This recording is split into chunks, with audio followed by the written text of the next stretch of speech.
We need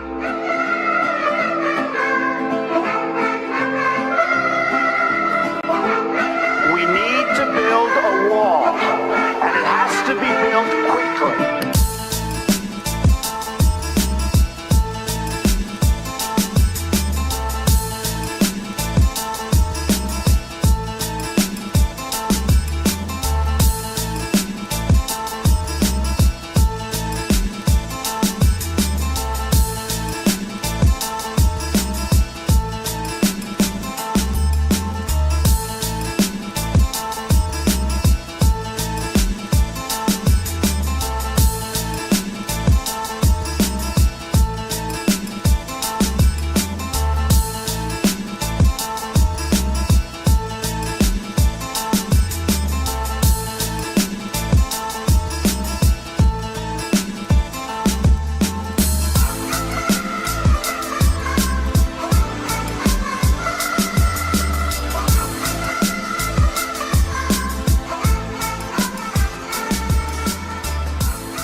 Good morning. It is 9:07 on Super Talk 99.7 WTN. Hey, how are you? My name is Chris Hand.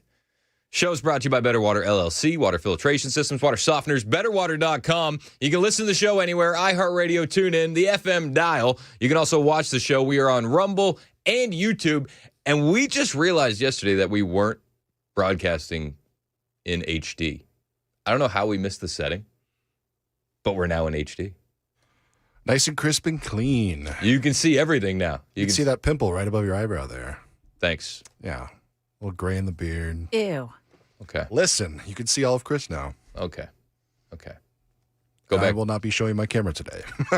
End the stream. Go back to SD. Let's drop it. All right. Never mind. This was a bad idea. I knew it was. Appreciate you guys joining the show. However you're joining the show. Phone lines, text lines, always open for you guys to join the show. 615-737-9986. I wanted to get to this yesterday, but I think it's important to start the show with this today. The wannabe Trump assassin. Did I say assassin? Sorry. Speaking sorry. The wannabe Trump assassin, Ryan Routh. Assassin. I did that for the algorithm, because if you say scary words, then you don't get featured. Yeah, you can't say gun. You have to say shooty thing. Yeah, shooty McPew-pew. Yeah. You can't say kill. You have to say unalive. Which I think unalive is, I was going to say more fun, but I don't think death is fun. They should pull back on that. Hold on. Unalive it's a more fun. I don't know. But you've seen that on the internet, right? It's all over, or like people, all over TikTok and Instagram for sure. People would be like, shoots, but then they'll spell it with like zeros. Yeah. And a plus sign and a 5 for the S. Yeah, for like captions and whatnot. It honestly annoys me. Because we're all adults. Yeah. Can we stop with it? It's like we're all adults, but I think they're making it quote unquote kid friendly. Yeah, you know how you make sure that the internet is a kid-friendly place. You keep the kids off the internet. Yeah, that's what you do. Yeah, I wouldn't let them behind the curtain at the old-timey video rental spot. Don't let them on the internet either. Don't do it. Just don't. Anyway, the assassin. Back to the assassin. The assassin. Sean Connery voice. I love it. Ryan Routh. This is the guy at the golf course. He was in his final pretrial hearing. He's fired his public defenders, and the DOJ introduced classified evidence against Routh, which the judge said could cause exceptionally grave damages to the national security of the U.S. So the judge has blocked that release. That's a little weird. I wonder how President Trump feels about that. We haven't heard from him on this yet, but Fox News did a bit of reporting on it yesterday. Let's listen in. Now, Ryan Routh, the man accused of attempting to assassinate the president last year, is in court right now in Florida. It's his final pretrial hearing before jury selection next week, and he is apparently representing himself today. Routh is facing 5 federal charges, including attempted assassination of a major presidential candidate and a slew of weapons charges. His criminal defense attorney, here's criminal defense attorney Donna Rotuno. Given the fact that he has this long, extensive history, a mental health history, I am quite surprised that there have been no requests here to determine his fitness to stand trial, because I think if there's ever an issue coming back in an appeals court, that may be something that is risen. And I'm surprised that the public defenders that were originally assigned to this case did not raise that issue. So our Dana Marie McNichol is live in Fort Pierce, just outside the federal courthouse now. Dana Marie, what's the latest? Hi, Aisha. Well, Ryan Routh, as you just mentioned, is in court right now for that last hearing.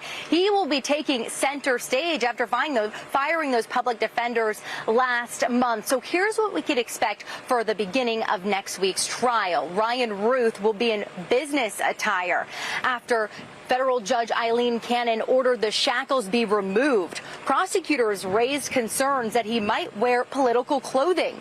Routh is expected to face challenges as his trial moves forward. Judge Cannon has ruled that Routh cannot access any classified information, citing risks to U.S. national security. You can't have access to classified information for risks to U.S. national security. Okay, for starters, how does a guy defend himself without access to the evidence? And granted, I don't think that he's going to have much of a defense. But national security. So, are the ties to Ukraine legit? Are the deep state trying to kill President Trump rumors legit? Why would it have ties to national security? Although Routh dismissed his public defenders, Judge Cannon is requiring the attorneys to remain on standby for Routh to help with any legal advice when needed. Now, court documents paint a picture of Routh's bizarre antics before he attempted the assassination, but a motive remains unclear. Questions remain about Routh's international ties and why he was closely tracking the president's movements with several cell phones. Back in March, President Trump called for answers. He had 6 cell phones. That's a lot of cell phones. It is. And a couple of them had some strange markings on them. So, yeah, I want to find out. And looking ahead to next week, Aisha, jury selection begins on Monday. The judge ordered partial sequestration for that jury to prevent any outside interference from the media. Yeah, I'm sure. I'm sure that there'll be no outside interference for the jury. I mean, obviously, they're going to know exactly who this guy is. They're going to know exactly what the crime was, and he's going to be found guilty. I mean, at the end of the day, that's what's going to happen. I think the more curious part of this is that classified information that there's no access to because of U.S. national security, and there's a lot of rumors online that this guy was a CIA plant, that he was a deep state plant, and that he was set up to fail. I don't know. I don't know if any of that's true.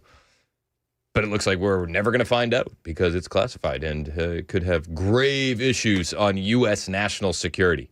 It's a wild story, man. Did he work for the U.S.? Did he work for the CIA? Did he work for Ukraine? These are all the things that we want to know. These are questions that we have. It's just crazy to me how we are, like a year out from this assassination attempt, over a year out from the last assassination attempt, and we still know nothing. I thought it was kind of hilarious, though, that Fox News said, we don't know what the motive is. You have no idea what the motive could be? We have no idea. Could be anything. Could be anything. Sure.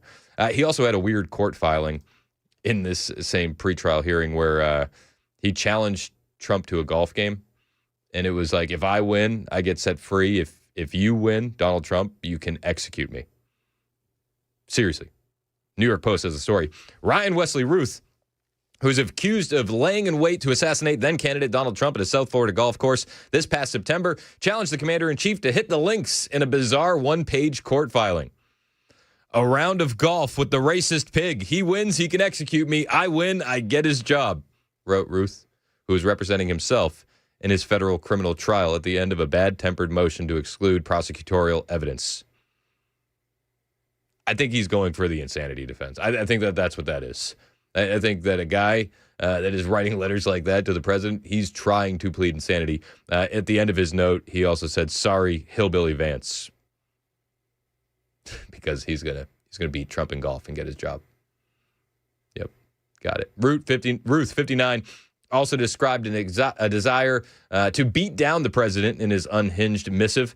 "I think a beatdown session would be more fun and entertaining for everyone. Give me shackles and cuffs and let the old fat man give it his worst. The carpet is red, isn't it? No harm in blood." The filing is the latest in a string of deranged jailhouse letters written by the would-be assassin. Routh has previously pleaded to Judge Eileen Cannon, who's overseeing the case, to trade me away to China, Iran, North Korea, or Hamas as part of a prisoner swap. He's going for insanity. He's 100%. He's also compared himself to George Bailey, the Wonderful Life guy. I don't see it. I don't see it. I mean, I was thinking the scene with the bushes, but it was the woman hiding in the bushes. Yeah.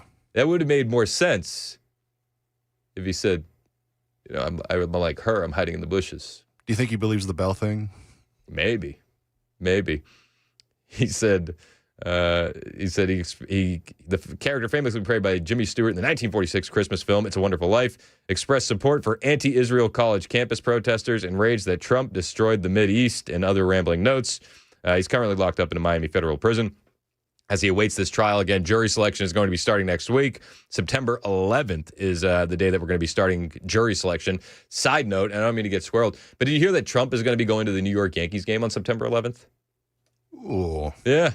So my boys are Red Sox fans, and I grew up a Red Sox fan, and that's it comes with the territory. They were born into it, and we don't watch them as much anymore. But anyway, my boys are very anti-Yankee, very anti-Yankee. If they see a Yankees symbol, they're like, "Hey, bud, you got something on your hat you really need to wipe off. You got to change. Yeah, you got a little stain right there." So I told my oldest Brooks, I said, you know who's going to the Yankees game on September 11th? I said, President Trump. And to see his brain try to rationalize it was the funniest thing. He's like, no, he can't. Why would he do? Why? Are they going to give him? This is literally what he said. No, what? Why? Are they going to give him his own row or something? I said, I think so, bud. That's so good. I think he's going to get his own row. I mean, he might get a little more than a row. But. I said probably. They'll probably give him his own row. That's so funny. So I got two things to look forward to on September 11th. Trump getting his own row at the Yankees game and jury selection beginning in a Fort Pierce federal court. Barring delays, it's all going down on the 11th. Prosecutors have said Routh methodically plotted to kill Trump for weeks before he aimed a rifle through the shrubbery along the fence line of the Trump International Golf Club, West Palm Beach, as the then Republican presidential nominee played golf on September 15th, 2024. Before Trump came into view, Routh was spotted by a Secret Service agent. Routh aimed his rifle at the agent, who opened fire, causing him to drop his weapon and flee without firing a shot. He was apprehended by law enforcement after being pulled over on a nearby interstate. He faces a maximum penalty of life in prison if convicted. This story is just weird. Both of the assassination stories are weird, and I don't think that we're ever going to get any answers for them, and that sucks. And I think that this is just a long line of things that we're not going to get answers for. We saw the Epstein press conference yesterday. We saw Donald Trump calling it a hoax yet again. For me, I think he's talking about the way the Democrats are using it to bludgeon him. I think it's a poor choice of words, but I do understand his frustration. I do. That being said, I want all the Epstein documents, and I'm sure you do as well. The press conference yesterday was a bit much with the victims, and I feel for those ladies. I do. But I wonder what the motivation is behind some of it. I do. And I know that's terrible to say. It's terrible to say. But who's coaching these women? Was it Gloria Allred was one of the lawyers? It's not a good look. And you heard that one woman bring up Trump's name. She didn't say anything except that Epstein bragged about being friends with him. There's rumors that they're going to compile their own list. That's what they said during the press conference. They're worried about being sued into oblivion if they start naming names. Thomas Massey and Marjorie Taylor Greene said that they're going to actually name names while they're speaking on the bill, because they have they can't be prosecuted. They can't be sued for what they say on the floor. So we'll keep you posted on that. It's definitely something that I'm interested to see play out. There's a lot of moving parts in the news today that we're interested to see play out. Currently, right now, HHS Secretary Robert F. Kennedy is testifying on Capitol Hill. RFK has been at the center of a storm. I think it's a good thing. I do. 1,000 HHS employees, CDC employees, want him to resign.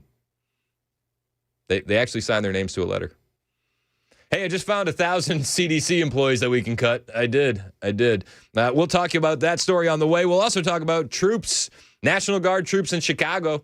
That's a big story happening today. We got a lot more on the way. Anything you want to talk about, 615-737-9986 is the phone number. We're always taking calls on the show. Don't forget, and I don't know if you would forget because I don't think I even mentioned it, Jody Barrett's going to be joining us at 10:05. Ooh. Jody Barrett running for the 7th Congressional District here in Tennessee.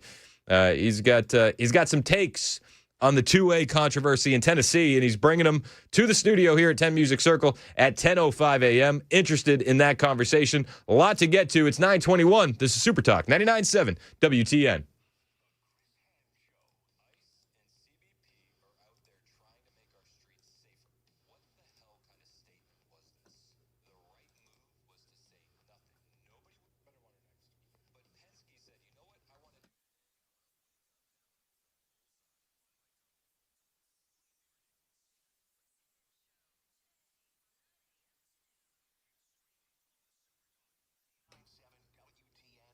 That was a base take on Penske, by the way. I don't know if you knew that.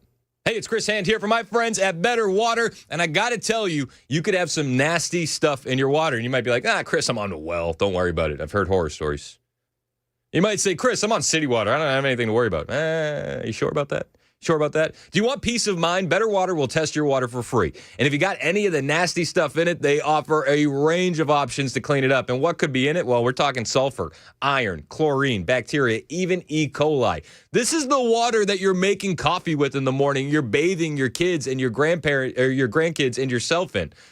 Get it tested for free from Better Water. And if you do have any of that nasty stuff, reverse osmosis, specialized filters, UV lights, Better Water is going to hook you up. They got you covered. Local company based out of Smyrna. They're already treating the water at the coffee shops around town and the local hospitals. So stop drinking the junk out of your tap. Give Better Water a call today. 615-355-6063. That's 615-355-6063. Or find them online, betterwater.com.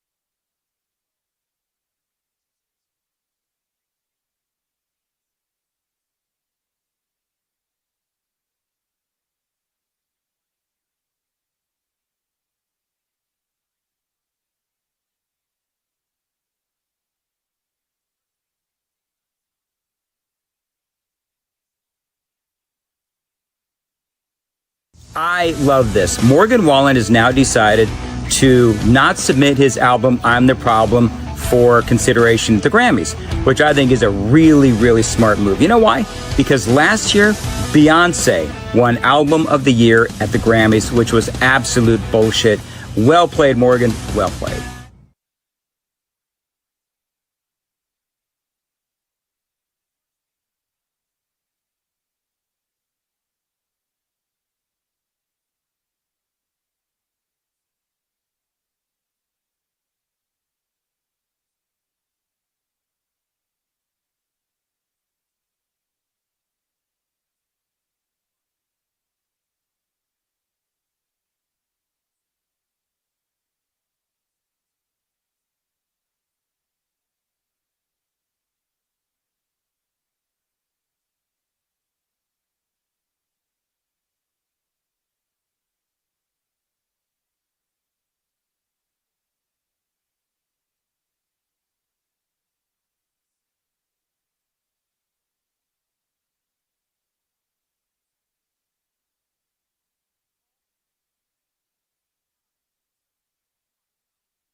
I'm Pastor Alan Jackson, and I'm excited to invite you to join me for my brand new show on Super Talk 99.7 WTN. Every Sunday night from 7 to 8, I'll be talking about the week's news and headlines, but through a biblical lens. Together, we'll look at what's happening in our world and how God's Word can guide us through it. Join me, Pastor Alan Jackson, Sunday evenings at 7 on Super Talk 99.7 WTN, and you can listen on iHeartRadio and tune in.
President Trump takes his tariff fight to the Supreme Court, and changes are coming as the NFL season kicks off tonight. That and more coming up here at 9:30 on Super Talk 99.7 WTN. That's Joan Jones in the newsroom. My name is Chris Hand. The show is brought to you by Better Water LLC, water filtration systems, water softeners, betterwater.com.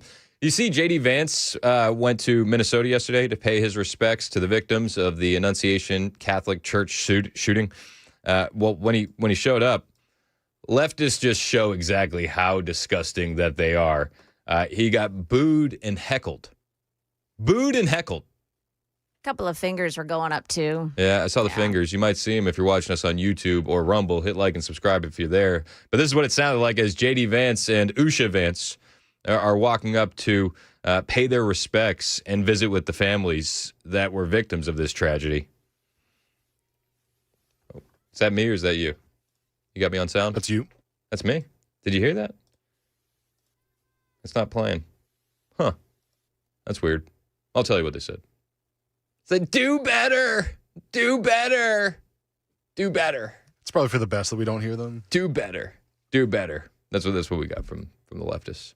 Do better. Do better. Do better at what? I feel like they're doing a really good job. I feel like they're doing a great job. J.D. Vance on what he experienced yesterday while visiting with those families in Minnesota. I have never had a day that will stay with me like this day did, because I really felt like these parents, in the midst of the worst grief of their entire lives, they opened up their lives and they opened up their hearts and they made me part of it. So I'd ask a couple of things, straight from the parents and straight from the families to my fellow Americans. First of all, while 2 kids lost their lives, there's still 1 kid that's in very serious condition, and every single family, the family of Lydia, who luckily recovered, but we visited her in the hospital, the family of the 2 who died, Harper and Fletcher, all 3 of those families said, please say a prayer.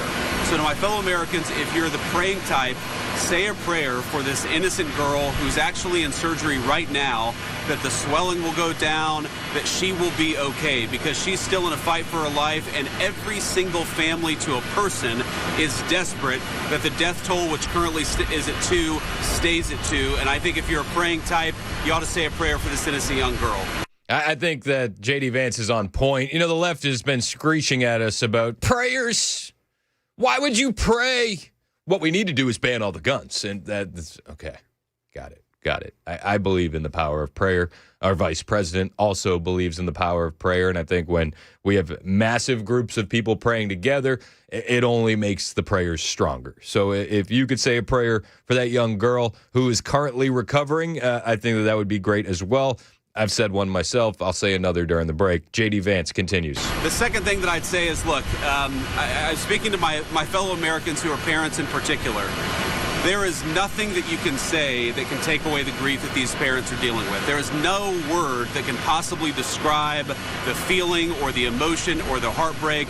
One of the ways that I'm going to try to honor these parents and the children that they lost is by being a better dad and hugging my kids tight tonight and making sure that they know that their dad loves them, because there are two families who are not going to get that opportunity ever again. And if you do have kids, if you're lucky enough to have a son or a daughter, make sure that they know that they love you. Make sure that you hug your kids tight, because there are families in Minneapolis who won't be able to do that ever again. Yeah, it's heartbreaking. The entire story is heartbreaking. Pray for those families, despite what the leftists say. Pray for those families and hug your kids. It's 9:30. Super Talk, 99.7 WTN.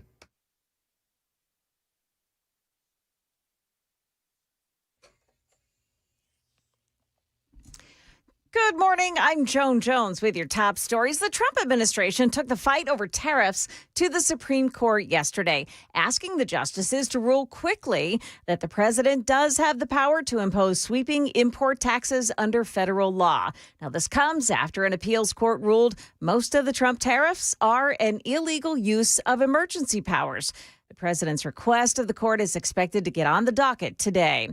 Got all of them. All four of the suspects involved in a pedestrian bridge attack in Nashville over the weekend have now been arrested. The mother of one of the attackers turned her 17-year-old son into police. He's been charged with aggravated assault and unlawful gun possession. It prompted the others to turn themselves in, too. A new ICE facility to hold illegal aliens ready to be deported. It's in Louisiana, where Homeland Secretary Kristi Noem announced the opening of that facility. Well, we called up Governor Landry and told him about our need for detention space and our need to have a place where we can house some of the violent, criminal, illegal aliens that are out there perpetuating horrific activities against the families in this country. He offered us a solution. The facility is being called Camp 57 in honor of Governor Landry, the 57th governor of Louisiana. And in the NFL, the reigning Super Bowl champions, the Philadelphia Eagles, will host their division rivals, the Dallas Cowboys, tonight to open the season. There are some new rules. The first is the dynamic kickoff. It is now permanent. A maximum of 3 players can be in the setup zone. After a touchback, the ball will be placed on the 35-yard line rather than the old way at the 30. Also new this season, teams can go for an onside kick at any point in the game as long as they are trailing. Love the music. That's ABC's Sherry Williams reporting from a bar in Philadelphia. Right now, stocks are on the plus side this morning. That is the latest news. Weather's next. I'm Joan Jones, WTN News.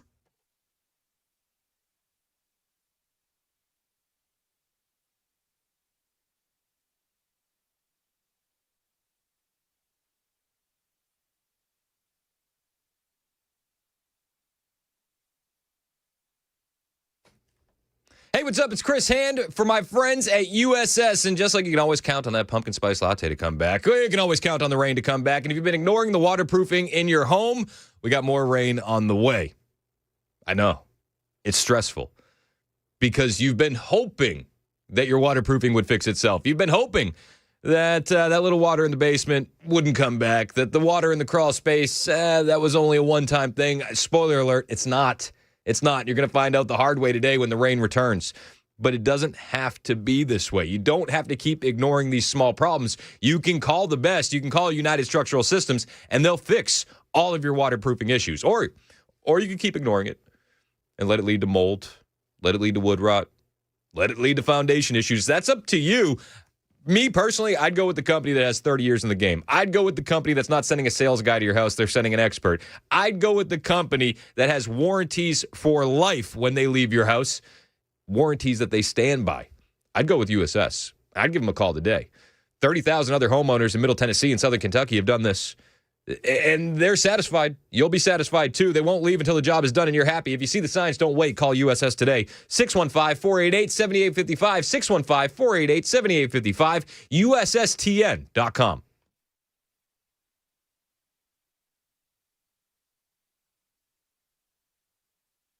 President Trump is not proposing an increase in student visas for Chinese students. The $600K references 2 years' worth of visas, which is simply a continuation of existing policy. I don't want 300,000 people a year from China in our country. I just don't. No. Because I think they spy. Yeah. And I think that they're stealing our intellectual it's not even property. that we think they do. They do. They do it. They got busted operating secret police stations in our country. Yeah. They got busted operating a secret biolab in California. And why are they? That's right. I remember that. They rode a spy balloon over our entire country. There should be. And Joe Biden let it happen. There should be no reason why we're doing this.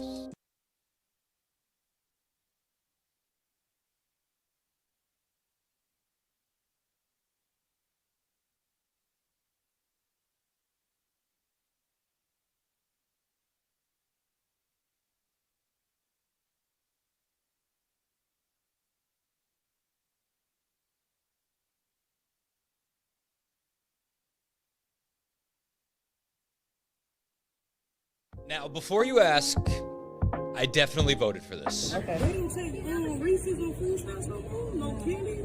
So they went live when they said they're going to take out all the snacks. They're taking away all the snacks on EBT. What's the point of having it? God, if you're 5'3" and you're 300 pounds, taxes ought not to pay for your bags of fudge rounds. Go on, get your butt to work if you want to get some fudge rounds. Thank you for your attention to this matter. The Reese, they didn't take the Reese out. Food stamps is right now.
I'm WSMV4 First Alert meteorologist Stefano DiPietro. We do have the risk of strong thunderstorms across parts of the mid-state today. The best area for that east of I-65 this afternoon and into the early evening with temperatures in the low to the mid-80s. Tonight, the rain will taper off. We'll drop down to the 60s. Tomorrow day looks dry through the afternoon with low to mid-90s. Tomorrow evening and overnight, more scattered showers and thunderstorms. Another threat for strong thunderstorms that includes all of Middle Tennessee and southern Kentucky with gusty winds and heavier downpours remaining the main threats.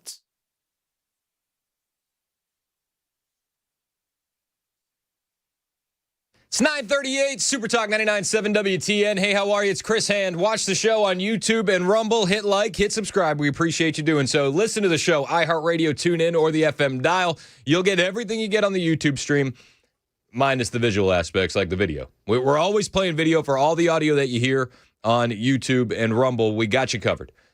RFK Jr., 1,000 employees want him to resign. Yep. 1,000 HHS employees. They actually sent a letter. They sent a strongly worded letter. They signed it, demanding RFK Jr. resign. Oh, he's a danger to health. He's a danger to the pharmaceutical industry. I think that's a bigger deal.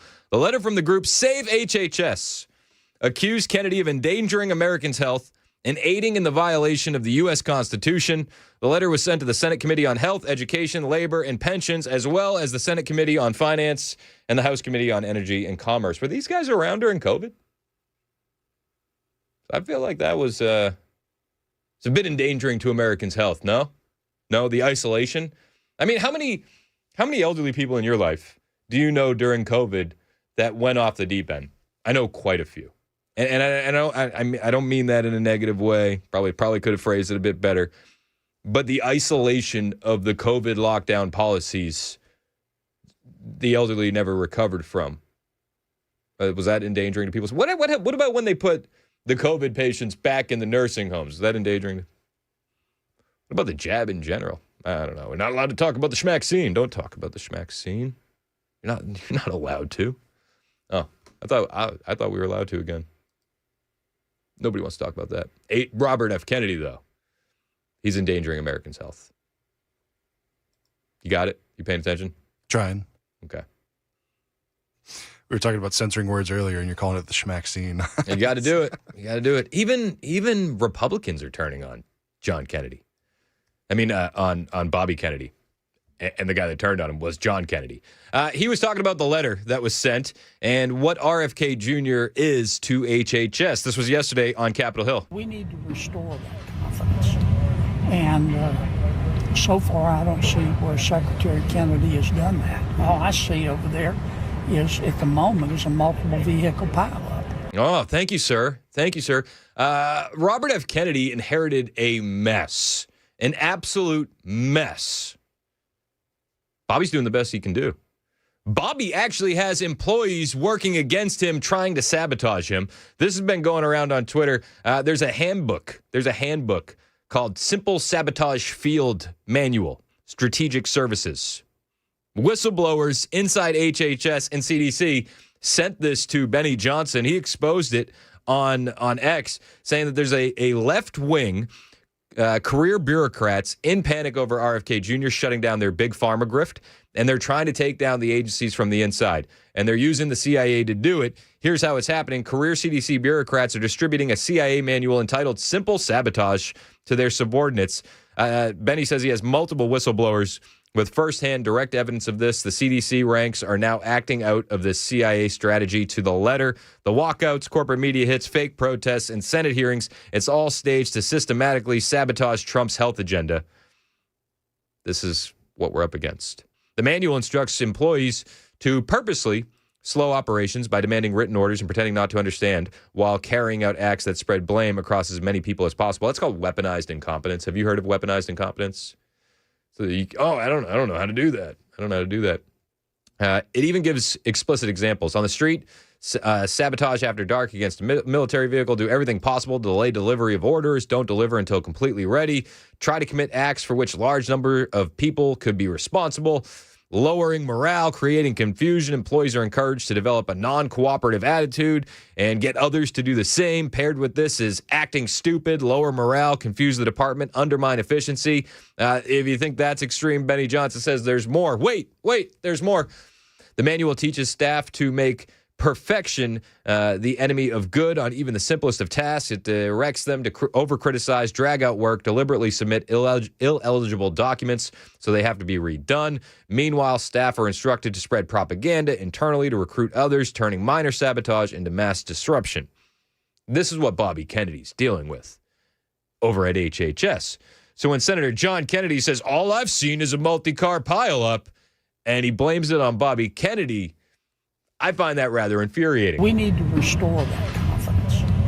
And so far, I don't see where Secretary Kennedy has done that. All you see is multi-car pileup. I like John Kennedy. I like his cutesy antics. I like the way he talks. He makes me giggle from time to time. And while all of that can be true, what the hell have you done lately, John? Oh, I know what John's done lately. I have video of what John's done lately. You know what John Kennedy also did yesterday while trashing RFK? He bizarrely debated aliens from the movie Alien and saying that that's what we're going to turn into if we eat radioactive shrimp. And he brought a visual aid. He had a blown up picture of an alien from the movie Alien. Paid for by your tax dollars. This is literally what John Kennedy did yesterday. Mr. President, this is a photograph of the alien from the movie Alien. Okay. This is what you could end up looking like if you eat some of the raw, frozen shrimp being sent to the United States by other countries. Thank you, sir. Thank you, sir, for your just in-depth analysis and taxpayer-wasted money. How much do you think it cost them to print that sign? It's government, so I assume it's got to be $500. It's got to be, right? It looks too much like a meme from this angle because the photo stands out so much that it looks like it was awkwardly edited in. But the audacity of somebody to attack RFK, all I've seen is a multi-car pileup. All I've seen is a bit of a storm. When you know that these employees who are leftist by nature are sabotaging RFK, walking out, distributing this manual to encourage other employees to do the same thing, and you bash the guy over it? And then this is what you're doing with your time? Stones and glass houses, am I right? Like, and I like John Kennedy. I'm not trying to, I don't want to pick on him, but it's like, dude, shut up. Shut up. You're talking about aliens and radioactive shrimp yesterday. I don't know. He might be the contender to take over the seat in health here. What the hell is he doing? I mean, does that make sense? Am I making sense? Like why I'm angry about that? RFK is sitting down. He's testifying right now on Capitol Hill. It didn't take long for him to be interrupted by protesters. Unhinged leftist protesters. No surprise. Information blocking.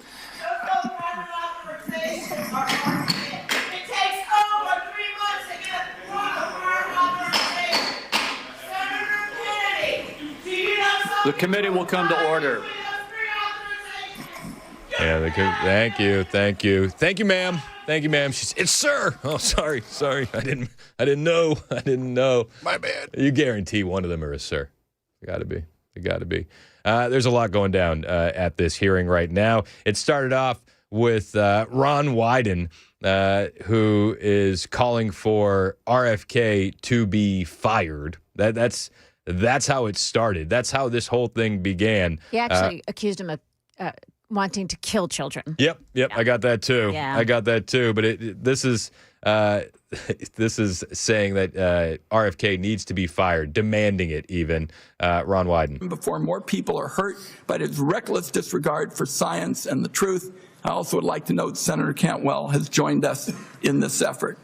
I hope, at the very least, Robert Kennedy has the decency to tell the truth this morning. Mr. President. Yeah, you should be fired. I hope he has the decency to tell the truth. He's attacking science by wanting more testing. How's that attack? I don't know. I thought that was part of the whole science thing. No. Secretary Kennedy, though, is blowing a hole in the narrative that he is fighting the ability of life-saving pharmaceuticals. This is from Eric Doherty on Twitter, and he's posting a bunch of clips from this hearing in real time, and we're going to bring them all to you. RF Kennedy talking about how he's being labeled as anti-science. More drugs this year than at any time in history. I'm also proud to say that HHS under President Trump is doing more with less. We have taken measures to fight waste, fraud, and abuse. Just by eliminating duplicative enrollments in CMS, we are saving taxpayers $14 billion a year. Meanwhile, we are expanding access for people who need it. We are ending racist diversity, equity, and include more drugs this year. They've approved more drugs this year than at any other time in history. He's anti-science. He's anti-pharmaceutical. He continues, and he says that the change you're seeing at the CDC has its enemies. And when you see the violent thrashing that make people like Senator John Kennedy say it's a multi-car pileup over at HHS, RFK is like, no, this is what happens when you implement change. Willing to chart a new course. As my father once said, progress is a nice word, but change is its motivator, and change has its enemies. That's why we need new blood at CDC. That's also why it's imperative that we remove officials with conflicts of interest and catastrophically bad judgment and political agendas. Thank you. We need unbiased, politics-free, transparent, evidence-based science in the public interest. Those are the guiding principles behind the changes at the CDC, and that is what you can expect all across our agency for the next 3 years. I'm here for it. Now, you've seen the viral videos. I know Mandis played it on his show. There's a viral video of white liberal women going out and getting their booster shots as a big FU to RFK Jr. And it's easy to pile on the white liberal women. It is. I would want to make the argument, though, that white liberal women, the crunchy granola moms who have been red-pilled on the pharmaceutical industry and on the food industry, are a main reason why we won the election. Bobby Kennedy brought those crunchy granola moms with him. Sure, there are leftists that are going to do the opposite of anything that Trump says. And there are leftists that turned away from Bobby as soon as he came over to the dark side. But there's a lot of those that came with Bobby. And I don't want to lambaste white liberal women. I think there's quite a few white liberal women who helped this election win become possible. But Bobby says, listen, there's going to be more firings. And he's firing people because they won't do their job. And this is what's making the CDC, HHS, NIH, all these different groups lose their ever-loving minds. This is Bobby Kennedy moments ago. This morning, I got the latest numbers from CDC that 76.4% of Americans now have a chronic disease. This is stunning. When my uncle was president, it was 11%. 1950, it was 3%. Today, it's 76.4%. 8 out of 10 of our kids cannot qualify for military service. This is a national security issue. When my uncle was president, we spent $0 on chronic disease. Today, we spend $1.3 trillion. It's the biggest cause. It's increasing. And all of the arguments that Republicans and Democrats have about single payer, Obamacare, or the various ways to allocate the health dollars, they're all like rearranging deck chairs on the Titanic. Yep. If we don't end this chronic disease, we are the sickest country in the world. That's why we have to fire people at CDC. They did not do their job. This was their job to keep us healthy. Thank you, and I need to fire some of those people to make sure this doesn't happen again. Amen, Bobby Kennedy. We'll bring you more from this hearing on Capitol Hill with RFK Jr. As the clips become available. Don't forget, on the way at 10:05, we got Jody Barrett in studio to talk about the Second Amendment controversy that is brewing in Tennessee. Also, give us an update on his congressional run for the 7th District. Speaking of which, congressional runs, I just saw, this just came across my desk. We got a primary challenger for Andy Ogles. Ooh. I'll tell you about it when we get back. It's 9:52, Super Talk, 99.7 WTN.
President Trump making news again. The headlines, Chris. Donald Trump revokes the Secret Service from Kamala Harris. Ooh. The unspoken part of this story is the hundreds of thousands of dollars we're going to save in therapists and PTSD counseling for the Secret Service agents that had to be on that detail with Kamala Harris. You know, we've heard the horror stories of Joe Biden swimming naked around his Secret Service agents, but I wonder how many times they've had to pick up a drunken Kamala Harris off the floor of a Wawa because she's on a Doritos run with Dougie. We don't need to pay for that, and she can afford her own security. I don't think this is much of a story.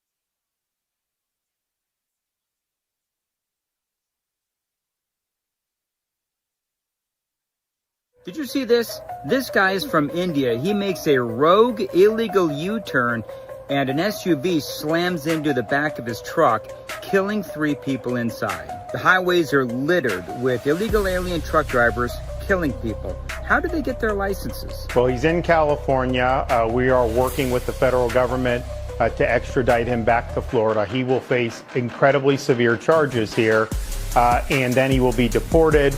But I will tell you that where was the role of the company in all of this? I don't think this guy spoke English.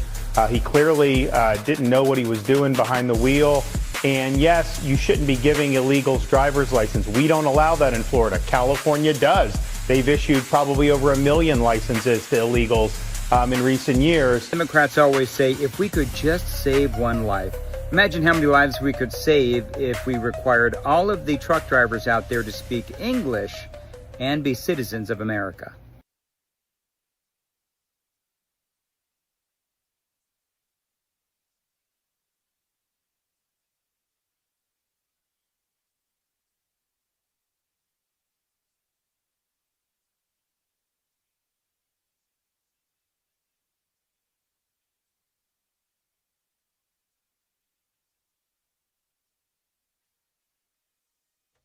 Dry no more. We've got some stormy weather headed our way. The timeline coming up. Also, a popular clothing retailer is about to add beauty products to its stores.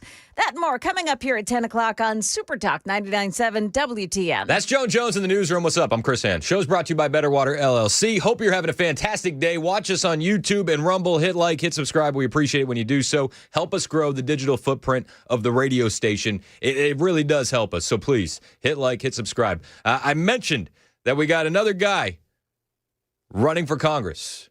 Well, I got one joining us at 10:05, Jody Barrett. He's going to be in studio. He's in studio now. But we got a guy that just announced he's going to be running for Congress against Andy Ogles. His name is Chaz Moulder. He's the mayor of Columbia, Tennessee. And he posted on X just about an hour ago, Tennessee, we don't need to be embarrassed by our congressman. This is the video he posted with a tweet. Hi, I'm Chaz Moulder, a husband, a dad, a mayor, and a proud Tennessean. Like so many of you, I'm tired of the division in our politics today. Washington's chaos is failing all of us. Here in Columbia, we operate with Main Street values, where families grow and small businesses thrive, where we love our neighbors, and where we lead with common sense and community pride.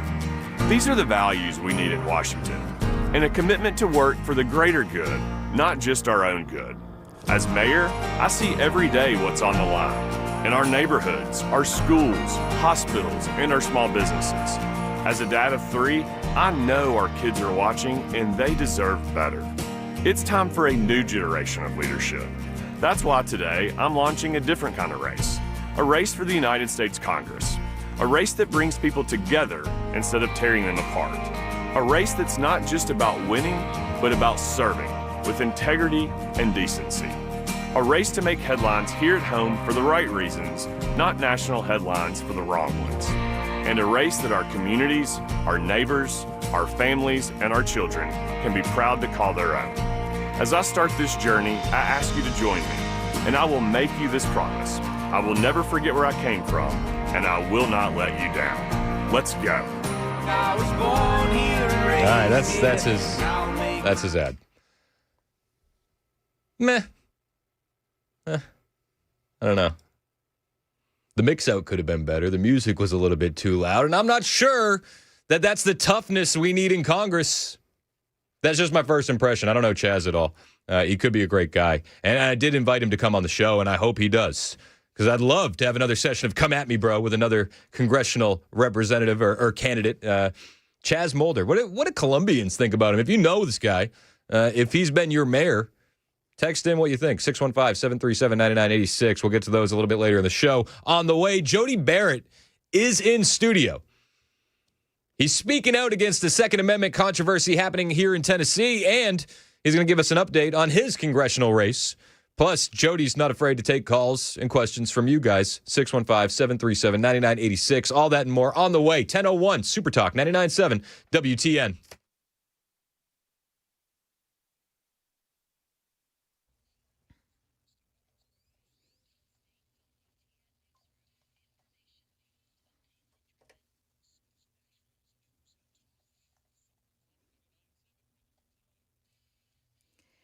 Good morning. I'm Joan Jones with your top stories. We've got a couple of waves of potential strong thunderstorms coming our way. The first is expected this afternoon, but Stefano tells us that it may not be for everyone. And there are going to be areas west of I-65 that do not get a drop of rainfall. Same thing along I-65. There will be some areas along that corridor that see no rain today, but areas along and east of 65, that's not only where storms are the highest risk of firing up, but where we could also get the risk of a strong to severe thunderstorm, even though that risk is low. Now, the second batch of storms expected tomorrow evening, and that could put a hitch in Friday night football games.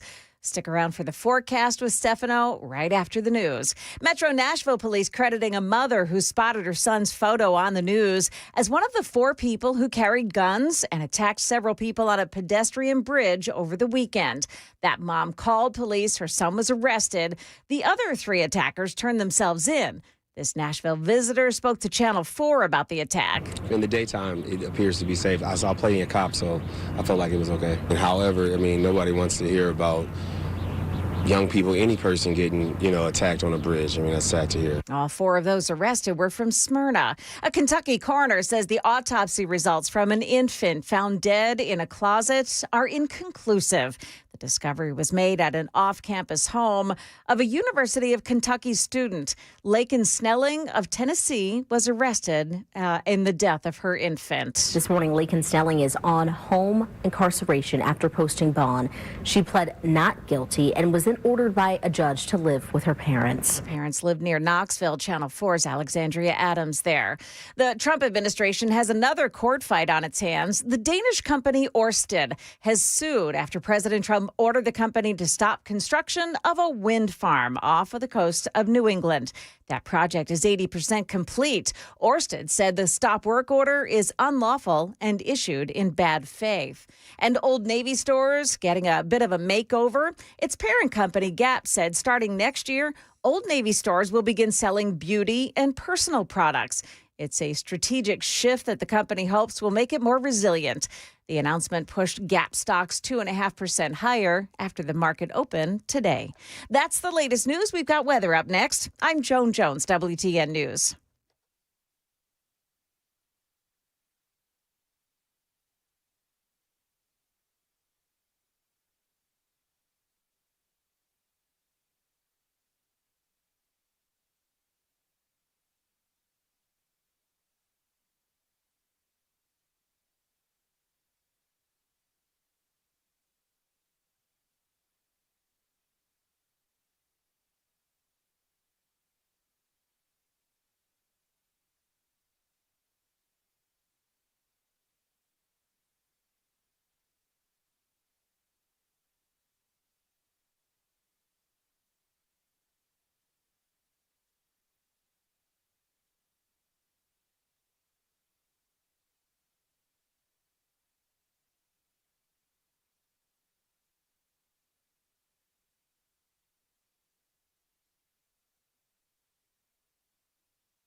It's 10:07 on Super Talk 99.7 WTN. Hey, how are you? I'm Chris Hand. Show's brought to you by Better Water LLC, water filtration systems, water softeners, betterwater.com.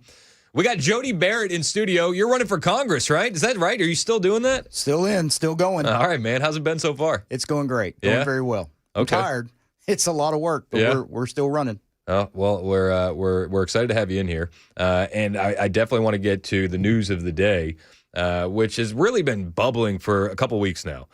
We had a 3-judge panel in Tennessee deliver a victory for the Constitution, for the Second Amendment, when they struck down Tennessee's intent to go armed statute and portions of the Park statute. So explain to me how we got there, what they struck down, and what letter you wrote. Right. So the letter was written by Monty Fritz, just to correct that right off the bat. Sorry. I signed on to it. Monty's based. Yo, he's the best. So the intent to go armed statute, something that we've been trying to fight to get overturned and repealed in Tennessee as long as I've been there. I know it's been an effort that's been going on for quite some time, and it goes all the way back to Reconstruction. So after Civil War, when we're trying to put the state back together again, we redid our Constitution during Reconstruction as well. And one of the things that they were worried about at the time, and really white Democrats who were worried about freedmen being armed and walking around with guns and causing trouble for them, passed this statute that said, hey, we're not going to allow anybody to carry a weapon if they have the intent to go armed, which is the whole point of carrying a weapon. Yeah. I mean, the only way that you can really differentiate between the two, whether your intent is to go armed or not, is if you're carrying a unloaded weapon in a box to go deliver it as a present or something. But if you're carrying on your person, it's loaded. Of course, the intent is to go armed. And that is the whole purpose of the Constitution of the Second Amendment, is for you to be able to defend yourself. And the argument there is that you're essentially guilty until proven inninnocent at that 100%. point. Yeah, and that's the biggest problem with the statute that we've been arguing for on the constitutionally conservative side of things for all this time, is that it's a setup. You can be arrested while carrying on your own property under the statute, because clearly if you're walking around on your own property with the intent to go armed, you're violating the statute. And so it allows law enforcement, it allows DAs, it allows even the AG apparently to pick and choose what parts of the statute and what parts of the Constitution they want to uphold. So then we had the 3-judge appeals court strike it down. Yes. And that was a huge victory. Great victory. Thanks has to go out to the Tennessee Firearms Association, Gun Owners of America, who got involved with that lawsuit, John Harris and his people with TFA. Finally, I think they got sick and tired of trying to work through our Republican supermajority to get something passed in the legislature, and just said, to heck with it. If we're not going to be able to get it done legislatively, we'll take them to court and we'll sue Bill Lee, we'll sue the AG, and we'll do what we got to do to go at it that way. And they won. Yes. And absolutely. They won, and we celebrate that victory. But now we're in a new season in this argument where there's an appeal being filed. That's right. So if you read the opinion that was issued by the 3-judge panel, it's a beautiful opinion. I mean, it's something that you don't normally get from a lower court like that, is a well-written opinion that lays out all the reasons constitutionally why this is a suspect statute. And what I found out yesterday in a phone call with the AG's office, they got the letter that we sent out, got a copy of that. And so we're reaching out to representatives who signed on to that letter to try to explain their position. And they're not saying that the statutes that have been overturned by this ruling are unconstitutional, and that's why they're appealing. They're not appealing because they believe it is a constitutional position to take. They're appealing because of procedural issues. They're going to appeal based on the fact that they think that the ruling that was issued is too broad, causes other issues. They in the phone call consent or concede that it is unconstitutional, that this is an unconstitutional statute. And so the basis of the question is, if your oath is to defend the Constitution, right, why are you then appealing a law and trying to defend a law, a statute that you know is not constitutional? And is this the most fiscally responsible thing to do as stewards of our tax dollars? Well, I mean, look, when you're talking about a governor who's raised the budget 59% in his term in office, in his 2 terms in office, fiscal conservatism and Bill Lee do not go together. That's fair. What happens next? Well, what happens next, unfortunately, is since they have filed a notice of appeal, it'll go up to the Court of Appeals next. And these plaintiffs will continue to have to spend money. The state's going to continue to have to pay lawyers, which we've added money in the budget the last 2 years to the AG's office so that he can hire more lawyers to fight cases like this. I don't think this is what we had in mind whenever we gave him that budget increase. But it's going to go up. It's going to get delayed for another year or two. And here's what I think is going to happen. What I think is going to happen is this delay is going to be intentional, so that folks can sweep in the legislature next year with Bill Lee's direction and his administration getting a bill together that they think is going to be a fix, and I'm using air quotes there. And it's going to be something that's weak and soft and doesn't fully repeal the statute. That's what I predict will happen. Sounds pretty part and parcel for the course with a Bill Lee state. I've seen this movie. I know how it ends. Yeah, it's wild. So we got more time. We're going to sit on this for about a year. We're going to keep fighting. Okay. What are you guys doing in the meantime to keep fighting on your side? Well, in the meantime, those of us that are on the right end of the spectrum in our supermajority are continuing to bring Second Amendment bills, trying to expand and defend your Second Amendment rights. Unfortunately, what continues to happen year after year is, particularly on the House side now, they end up taking all of the Second Amendment bills and calendaring them on one day. So instead of bills getting called during the course of the session as the sponsors of the bill, schedule them and try to get them before the committee chairman says, well, we're going to have a Second Amendment day in April. And this is the one day that we're going to hear all of the Second Amendment bills. Well, in the meantime, the Senate over there just starts killing them off left and right. And so by the time you get to the day in the House side to hear these bills, there's very few of them left. It's funny when you said, I'm on the right side of the supermajority, and it doesn't feel like we have a Republican supermajority. So when I got a guy like you in studio, I do tend to think to myself, why do I want to lose you in the state legislature and have you go to Congress? Yeah, I've heard that a lot. I tell people this. We've got to have fighters in both levels. It's not enough just to have 6 or 8 or 10 of us here in the state level. Obviously, with the supermajority and 75 members of the House here in Tennessee, you only need 50 votes to pass anything. The majority can pretty much, the establishment can do whatever they want to do. They can kind of push the conservative wing of our caucus to the side.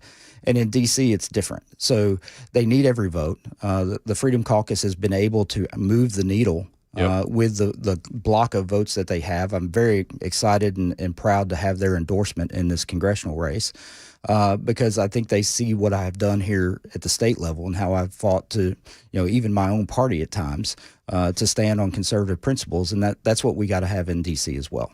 What do you think about Marjorie Taylor Greene, Thomas Massey, the big spectacle that was the Epstein victims yesterday?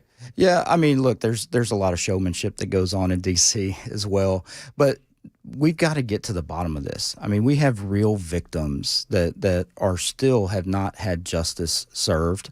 And I want to believe Kash Patel and Dan Bongino and those folks that are fighting hard to try to get this case brought and heard and made public. And so I think that pressure that you're getting on the other side with Marjorie Taylor Greene, even Tim Burchett, who's pushing for release of this information, I think that pressure is good. It's good for us. And Republicans are different from the Democrat Party. Democrats get in lockstep. No matter who it is, once they get to D.C., they're going to do exactly what Hakeem Jeffries tells them to do, what AOC tells them to do. And on the Republican side, we have some infighting. We'll sling some mashed potatoes at each other from time to time. But at the end of the day, when it comes time to come together and get the work done, we do that too. So you do see there's a lot of people running for your seat, for the congressional seat. Everybody's like, I'm a Trump supporter. I'm a Trump supporter. I'm a Trump supporter. Well, I'm a bigger Trump supporter. Well, I say fight, fight, fight in my ad. Do you? What do you think about Trump calling it a hoax, the Epstein stuff? Yeah, I think that, I will preface it with this. As a lawyer, I always have to preface everything. I've not seen it. I haven't seen the information. I don't know what's there. But I do think there's mixed signaling that's going on here. When President Trump was running for re-election, that was kind of a big campaign issue. We're going to bring these people to justice. We're going to get this out there. And then to do a 180 like that, it's really got people twisted up that they don't really understand what it is that he's saying. Because you said one thing and now you're saying this. So I understand the confusion. I understand why you have people in your own party that are going, no, this is a big deal. We need to address this. And so, you talk about the Trump commercials and the way other people are campaigning. It's very clear that some people in this campaign to replace Mark Green are campaigning to a party of one. Yeah. They're trying very, very hard. It's like Beetlejuice. If they say his name enough times, he'll show up and give them an endorsement. And look, I would love to have his endorsement too, but I'm campaigning to a party of 700,000 people. I'm trying to get the people that are the voters that I'm going to represent to understand that they have an option for someone that is going to stand and fight for them, regardless of the political consequences on the other side. You have people that are trying to climb ladders, get up to the next level, whatever the case may be, who are just going to play along with the establishment and do what they need to do. They're going to follow orders because that's what they've been trained to do. And me, the way I've always looked at it, and this is probably my legal training, is, my orders come from the clients. My orders come from the people that I represent, and then I question power on their behalf. And that's what I think most conservatives want. Yep. They want somebody that's going to go up there and rattle the cage a little bit and speak on their behalf, say what they would say if they were there. If Chris Hand got to go sit in a committee room in Congress, what would you say to those folks? And do you want somebody? I don't think I can say it on the air. Do you want somebody, though, that's going to represent you and say those things on your behalf, or do you want somebody that's just going to sit there on their hands and play along? Well, I mean, listen, you can support Trump, and I support him as much as the next guy, but he's not perfect. There's only one perfect guy to ever walk the earth, and it wasn't Trump. And there's been issues. Operation Warp Speed, I think, was a huge blemish on the first term. You look at how he's handling the Epstein files now, and I don't think it's anti-Trump to be vocal about that, but it sounds like you're saying you would be willing to speak out should you feel the need and the pressure from your constituents. Right. I think you look at, again, the school choice vote here in Tennessee continues to get brought up. I think that's an example of where I push back against my governor and my leadership because the 70,000 people in the district that I represent, my vote reflected their voice. And that's what I was hired to do as their representative. And I plan on doing the same thing for the Congressional 7th District. We got Jody Barrett in studio. He is running for Mark Green's congressional seat. How can we find you online and keep up with you? Sure. It's jodybarrett.com for the website. Obviously, want to go down there and give me a few bones to help me out. That would be great. But I'm on all the social media stuff. Jody Barrett for Tennessee, Instagram, Facebook, Twix, whatever you want to call it. Perfect. Are you on the TikTok? No, not on the TikTok, not on the Chinese TikTok. I begrudgingly joined the TikTok. You got to reach the Zoomers, Jody. Well, I know, there's that young crowd there, and they're the ones that are getting their piece of the American dream pie taken from them right now. And so I hope they vote. I really do. I hope they get out and pay attention. And I didn't ask you, how much time do you have to hang out today? I can be here as long as you need me to. All right, perfect. I want to play a word association game with you next. I'm going to start firing out words, and then I want you to react in real time. We'll do that next with Jody Barrett. Plus, Jody's not afraid to take questions from you guys. 615-737-9986. You want to turn this into a session of Come At Me, Bro? You want to hit Jody where it hurts? You want to ask him hard questions? He's open to it. 615-737-9986. A lot more on the way. 1021 Super Talk 99.7 WTN.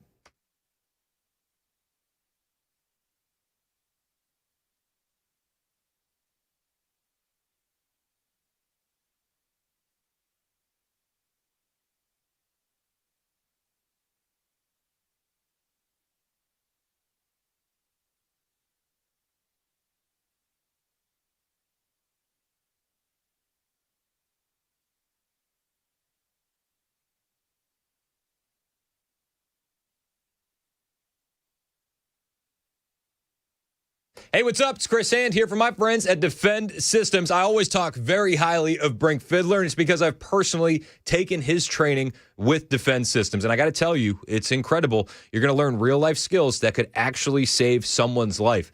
I don't ever want to have to use them, but I'm grateful that I have them. Defend Systems is a life safety and security consulting firm that's specializing in physical security and active violence mitigation training. They've trained everyone from schools to corporations, to healthcare facilities, law firms, even country music tours.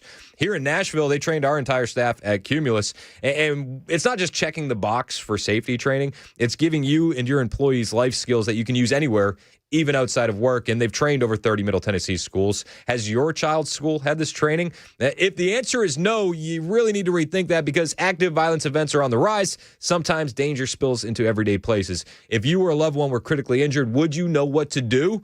If you get the training from Defend Systems, the answer is going to be yes. Don't wait until it's too late. Visit defendsystems.com or call Brink directly, 615-236-6484. That's 615-236-6484. That call could save a life. Defendsystems.com.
Why some federal judges are crying foul about the Supreme Court, and what RFK Jr. calls a big success in his leadership at Health and Human Services. That and more coming up here at 10:30 on Super Talk 99.7 WTN. That's Joan Jones in the newsroom. My name's Chris Hand. Show's brought to you by Better Water LLC. How are you? Hope you're doing good. You can watch the show, YouTube and Rumble. We're in studio with Jody Barrett. He's running for the recently vacated congressional seat of Mark Green. What's up, Jody? How you doing, brother? I'm good, man. Let's play a little word association. All right, let's go. Bobby Kennedy. Good guy. Operation Warp Speed. Not so much. Fluoride in the drinking water. Get it out of here. Geoengineering or chemtrails. Absolutely real. Absolutely real. Thank you. A lot of people have a problem with that. Yeah, no, it's real. It's a real thing. We have documentation to prove that. What are you going to do about it? Well, we're trying at the state level. I think, the eyes are being opened. You mentioned Marjorie Taylor Greene earlier. She's putting legislation forth on this at the federal level. I think ultimately all this has to end up in the president's desk and him understand what's really going on and buy into it, just like we saw on TVA in the Cheatham County fight. Once he gets involved, things happen. And so I think that's where you really are lobbying a party of one there to try to get the president to understand how big a deal this is. I love it. I love it. All right, we're playing a word association game with Jody Barrett. He's running for Mark Green's congressional seat. The childhood vaccine schedule. A mess. Elaborate a little bit. Well, the definition of a vaccine. Is it a shot or is it a vaccine? Vaccines actually prevent diseases from happening. Polio, things that we know that's been around for a while, those things are actual vaccines. But if we're doing flu shots and COVID shots and all these other where you need 17 different boosters, those are not vaccines. No, they're not. Thank you. I like it. All right. I'm running out of. You're giving good answers. Let's do bombing narco terrorists. More of that, please. That's what we voted for. Okay. War in the Middle East. War with Iran. Define war. Dropping bombs to end their nuclear capabilities. Yes, all for it. Troops on the ground. That's a whole different story. School choice nationwide. I'd be for it, depending upon how it's drafted and how it works. And what was the issue with how the Tennessee one was drafted that you didn't like? Yeah, well, which caused you not to vote for it? Sure. Well, the biggest reason I didn't vote for it is because my constituents did not like it. They hated it. But the real issue is it's a fiscally irresponsible package, and it does not. It's only addressing 20,000 students out of 1 million students in the state. It's not a universal deal. It does not create any new choice that did not previously exist. We had private schools before. We had charter schools before. We had homeschool before this bill was passed. So it's not a choice bill. It's an inducement. What it is, it's a taxpayer-funded inducement, inducing people to make the choice that the government wants them to make. Public schools. Okay. Not great, depending upon where you're at. Homeschooling. 100%. I'm all for it. Homeschooled all three of mine. Did you? Yes. How'd that work out? I've got one college graduate that's married and another one that's getting ready to graduate in December and a high school freshman. Let's go. It's still homeschooling? Still homeschooling. Did they go to college? Yes. How do you feel about college in general? Yeah, again, college is a problem. My oldest went to Western Kentucky and came back with some different ideas, which she'll grow out of. She'll get deprogrammed eventually as she learns the ways of the world. And then my other one is 100% based just like myself at UT Martin. She's in the ag program there. And so, it depends upon where you're at. Okay. We're in studio with Jody Barrett. He's going to take your phone calls on the way for another session of Come At Me, Bro. Jody's not afraid of the hard questions. He's willing and able to answer anything. I got one question on the text line real quick before we get to the phone calls after the news. Do you think your handicap will go up or down if elected to Washington? It'd go way up because I'm not playing at all. All right. We'll get to your calls with Jody Barrett next. It's Super Talk 99.7 WTN.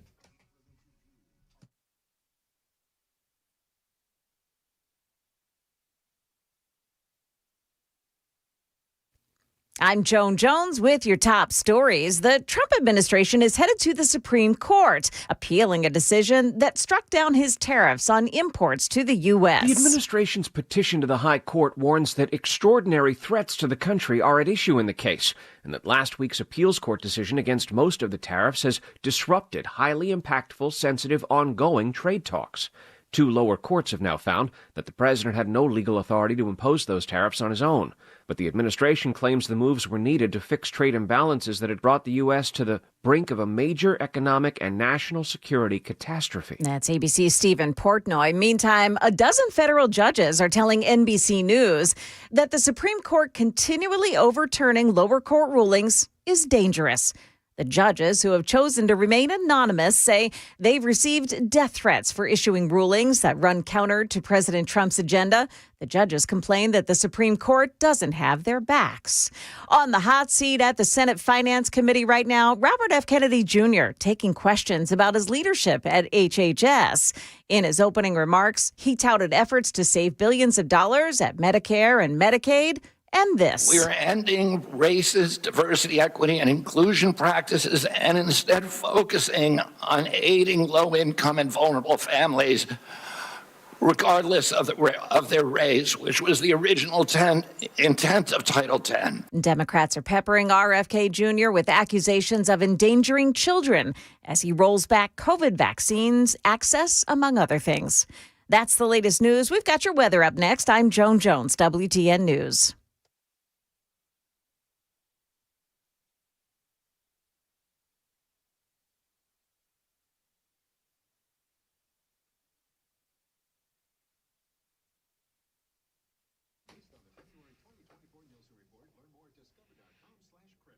Hey, what's up? It's Chris Hand here for my friends at the Glock store. You know, I'm a big 2A guy, obviously, and I don't just own guns, I carry them.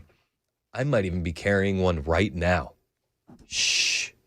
But here's the truth. Owning and carrying isn't enough. You got to train. And real training isn't just standing in a lane, punching paper targets over and over again. You can do that 5,000 times and never actually be ready. So that's where the Glock store comes in. Their Shoot 270 indoor ranges are next level. Real training rooms, not just lanes. You're going to work with professional instructors, guys with real experience. You're going to run drills on multiple targets, practice drawing from concealment until it becomes second nature. This is the difference maker. I'm telling you. Owning a gun is a right, but knowledge on how to use it under pressure, that's a responsibility. And at the Glock store, they're going to make it simple for you. All you got to do is go to shoot270.com, book your appointment, and you're ready to train. That's the Shoot 270 indoor ranges. They're only at the Glock store, minutes from the airport, worth the drive from anywhere. Shoot270.com to book your session today.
It's 1036, Super Talk 99.7 WTN. My name is Chris Hand.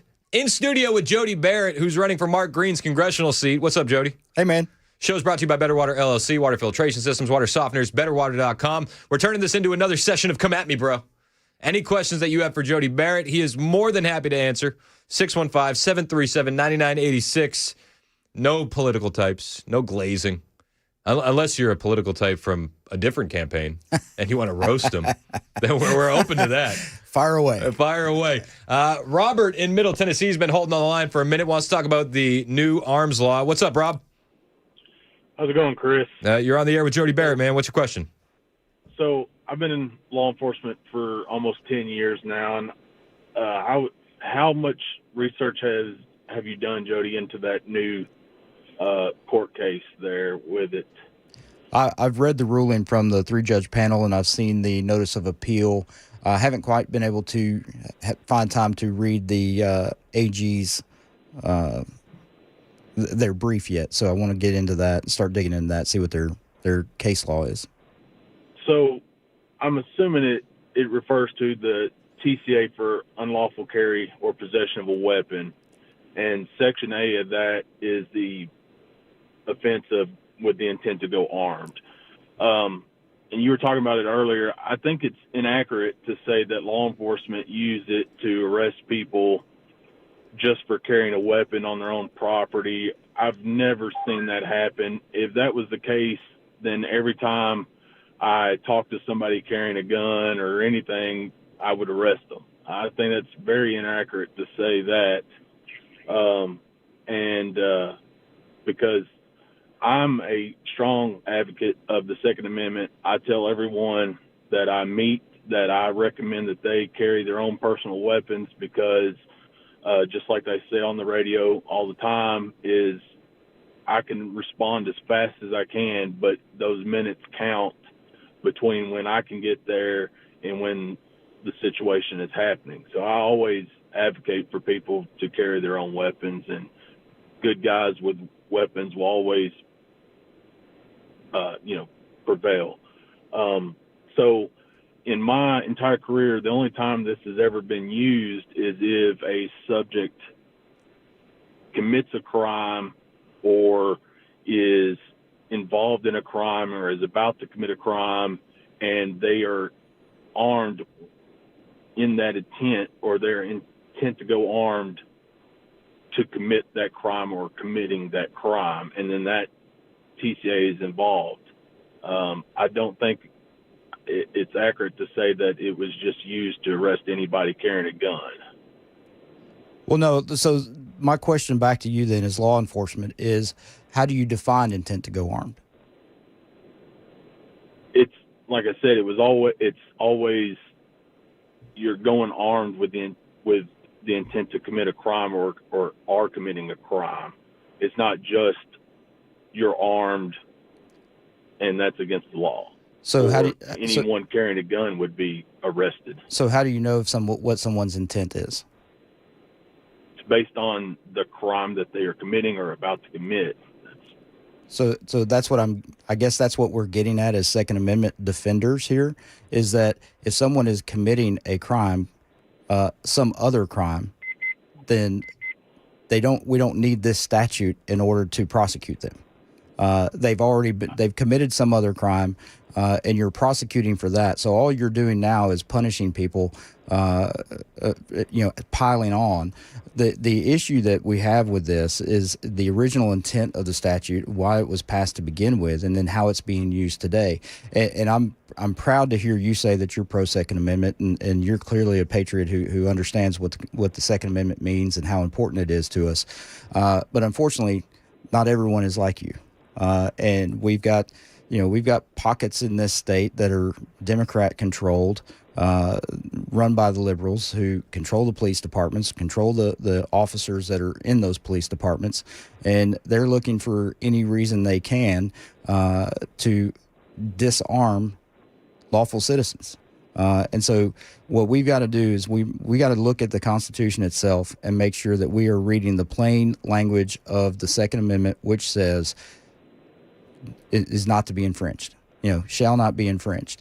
And so the question, when you look at the Bruin decision, all the recent Supreme Court cases that have come down, the Supreme Court has made it very clear that this type of regulation at the state level is not appropriate and is not constitutional. And I think it's important to note that, as I said earlier, that the AG's office is even admitting that, acknowledging that this statute and the Parks statute that get caught up in this as well are not constitutional regulations of our Second Amendment right. Appreciate the call, Robert. 615-737-9986. If you have a question for Jody Barrett, state representative who is running for Mark Green's congressional seat, come at me, bro. He's willing to take any question you got. I got one here on the text line. Rick said he can't call in, but he's curious on what your stance is on legalization of marijuana in the state of Tennessee, but I think also nationwide. How do you feel about the legalization of marijuana? Yeah, I think medically we've seen tons and tons of research that shows that medical uses are legitimate. And we've got to make sure that we're continuing to expand those opportunities for people that need it. I'd much rather people be getting pain relief and whatnot through medical uses of cannabinoids than getting hooked on opioids. We've got to break this cycle that we have where we are so reliant on these pharmaceutical companies.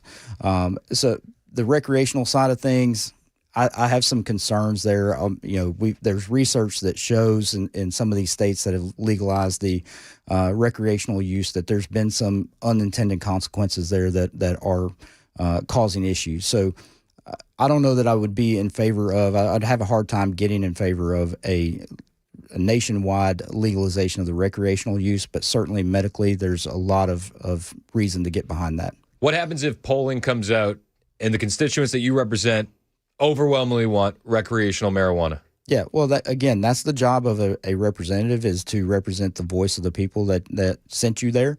It's not about replacing my opinion for theirs. So if it comes back that the people of the 7th Congressional District say, hey, 60%, 55%, whatever it is, we want this is something we support, then that's what my job is as their representative. We're in studio with Jody Barrett. He's answering all your questions. Randy in Shelbyville. What's up, Randy? What question you got for Jody Barrett?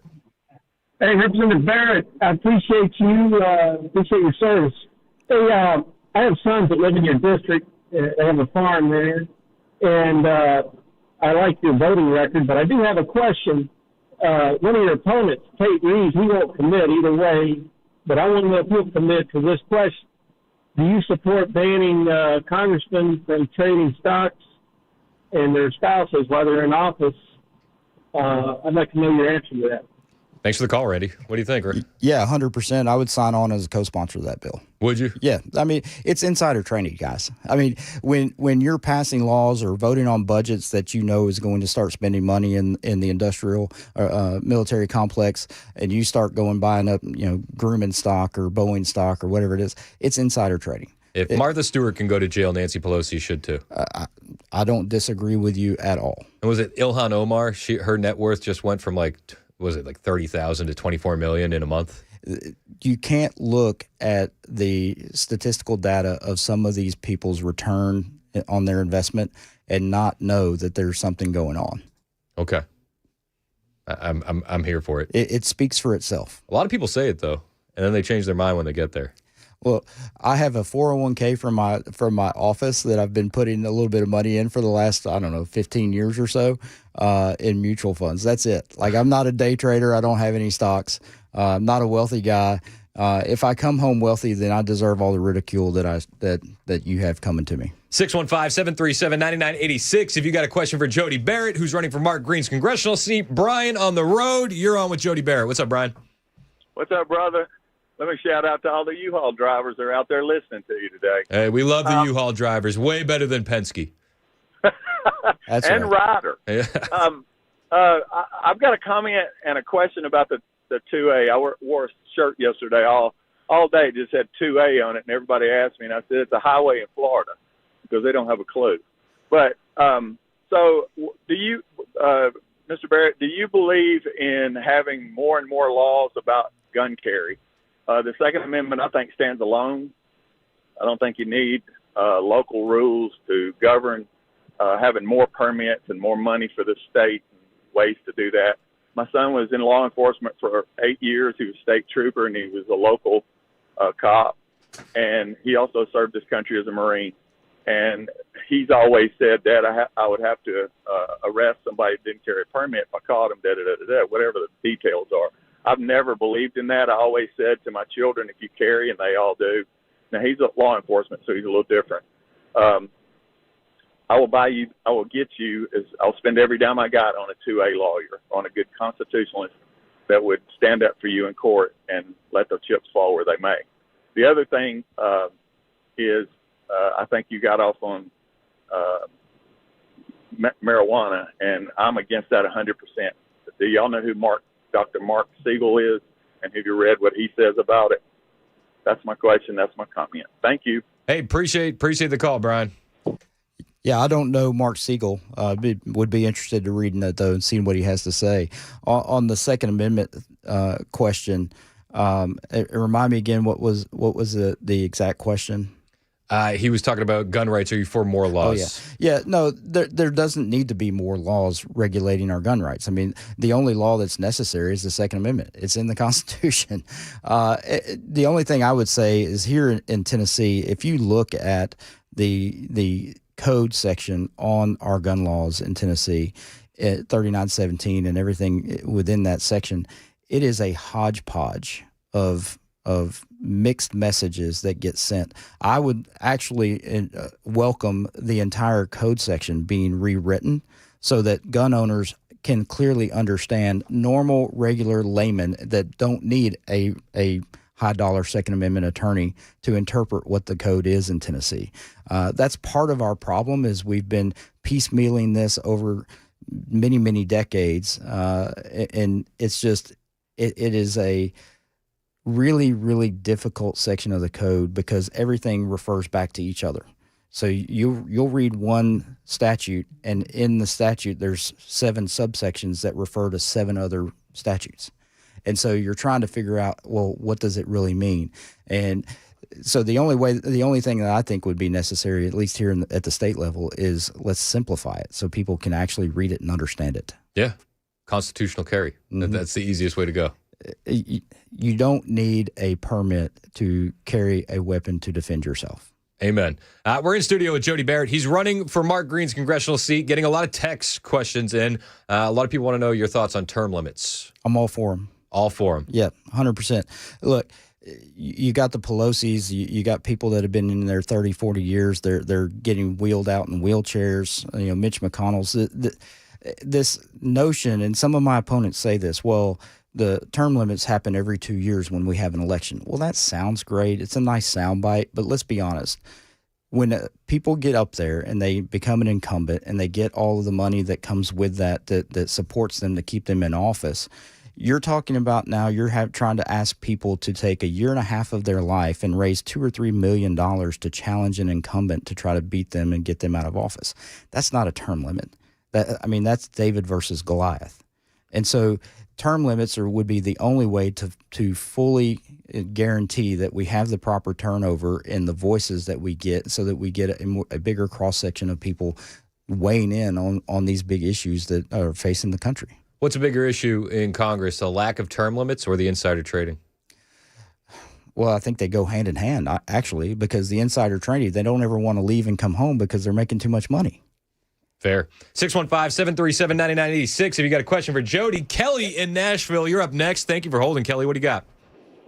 I got a call yesterday to participate in a political poll, and one of the questions they were asking me about Jody in particular was if I knew that he had voted with the Democrats 93% of the time, and would that make me less or more likely to still vote for him? So I was just wanting to see if he would clarify his voting record with the Democrats. Hey, I appreciate it, Kelly. 93% of the time you're voting with the Democrats. Yeah, fake news, as the president would say. Well, where do they get that stat from? I have no idea. I have no idea where they're pulling that from. I have a 100% conservative voting record from two different agencies. I mean, the Freedom Index and Tennessee Legislative Report Card have both given me a 100% conservative voting record. And so where that comes from, I think, is the establishment folks who get very upset when you don't toe the line and just they want to see 75 red or 75 green votes on everything. And if you're one guy that stands alone, like the House Rules package this year, I voted no against the House Rules package this year because they were reducing the amount of bills that we could bring on behalf of our people. And I was the only Republican to vote no. So I'm sure that's one of the 93% they say, well, he voted with the Democrats. Well, no, I just voted for my people. Okay, I got a text here. Can we gerrymander Lebanon into the 7th so I can vote for this guy? Hey, hey. All right, no more glazing. Let's go to Chris in McMinnville. Wants to talk about foreign land ownership. What's up, Chris? Hello, I have a question for the potential congressman. I wanted to know what his stance is on foreign land holdings in the United States. I looked into this matter a few years ago. I looked into the USDA's foreign holdings of U.S. agricultural land through December 31st of 2020. And when I went in and looked at those statistics and acreage and correlated them with the Tennessee Blue Book, basically the equivalent of Davidson County and Pickett County, or about 665 square miles, is under the control of foreign land ownership in Tennessee. So I want to know, would you consider a nationwide repeal of foreign land ownership for the whole United States? Yeah, certainly. You talk about our agricultural land in particular, and food security is national security. I voted in favor of a bill in Tennessee to curve back on foreign land ownership, particularly for foreign entities or countries that are on our hit list. But it goes beyond that. I don't think it's just the land ownership itself. I think we also, when you look at big ag and how big ag works, with these huge mega corporations now that control everything, Monsanto and Bayer and all these big companies, they control the seeds, that you have to buy your seeds from them, you have to buy your fertilizer from them, they spray your fields for you at the whole 9 yards. And so if you're going to do business in farming, in big ag in America, you have to do business with companies that are largely foreign owned. So it's not just the land ownership that we need to be looking at. We need to be looking at the companies that are also controlling our food supply. And so it's a much broader, bigger picture than just who's owning the property itself. So you're saying it's a lot darker and scarier. 100%. All right. Yeah. Well, thanks. Thank you. That's great. What would Jody do if the people were in favor of an issue that is against his core personal belief? Would he compromise his core principles of belief? That's from John in Lawrenceburg. Yeah, I mean, look, there's certain things that I'm not gonna be able to do. I'm not going to be able, if the 7th Congressional District woke up one day and said, hey, we're for abortion, or we want to expand the rights for women to be able to abort their babies, I'm not going to be able to do that. And when that happens, if the Congressional 7th changes in such a way that they no longer jive with my core principles, it'll be time for somebody else to represent that district. And is that going to be, would that be the only one? Off the top of my head, that's the only one that's the main one that comes to mind. I'm sure there's other issues or examples. If we did word association again, I could probably hit you one at a time with those. All right, cool. Jody Barrett's in studio answering your questions. Nan in the borough, you're our last call. What's up, Nan? Hi. Am I on? Yes, ma'am. What do you got? I didn't hear you say Lynn. I thought you said man. I'm sorry. I just have a question. If we have a cannabis, it's been proven, we have a cannabis receptor in our brains. So why is it so terrible for us since that is created in us? Yeah, I mean, that's a fair question. I mean, it is a natural product, so you can argue that. But I do think that we have our body also responds to alcohol in certain ways. It responds to nicotine in certain ways. It responds to heroin, cocaine, and I'm not comparing marijuana to those other narcotics, but just because we have a receptor that responds to it doesn't necessarily mean that it is good in its entirety.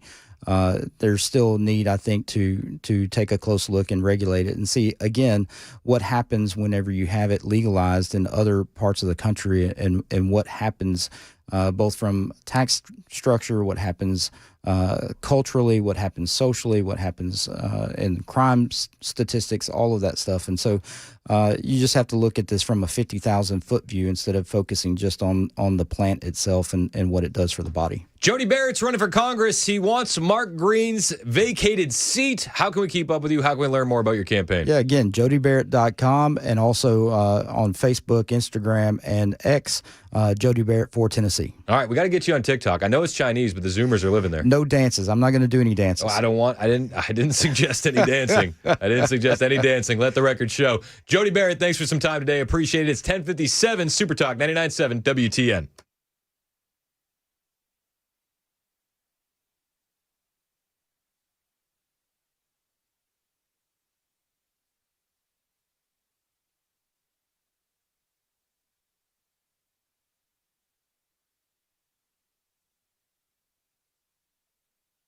Hey, what's up? It's Chris Hand here from my friends at Busy Bee Plumbing, Heating, and Cooling. I use them in my own home. You should use them too. I can honestly say they make things easy, affordable, and these guys are way too dependable. Is there a thing as too dependable? I think so. Right now, they are having their best prices of the year event, savings buzzing. Here's what I love. If you refer a neighbor, both of you are going to get a $50 credit when you schedule that heat maintenance. That's a win-win. And since it's National Grandparent Day this month, if you're a Beehive Club member, you can gift a free membership to your grandparents. That's Busy Bee's way of honoring family. If you need a new heater, you've been kicking the can down the road, and you're like, well, we're coming to summer. It'll be fine. Well, it's going to be cold before you know it. Every purchase comes with a free 5-year labor warranty, huge peace of mind. And here's my favorite deal.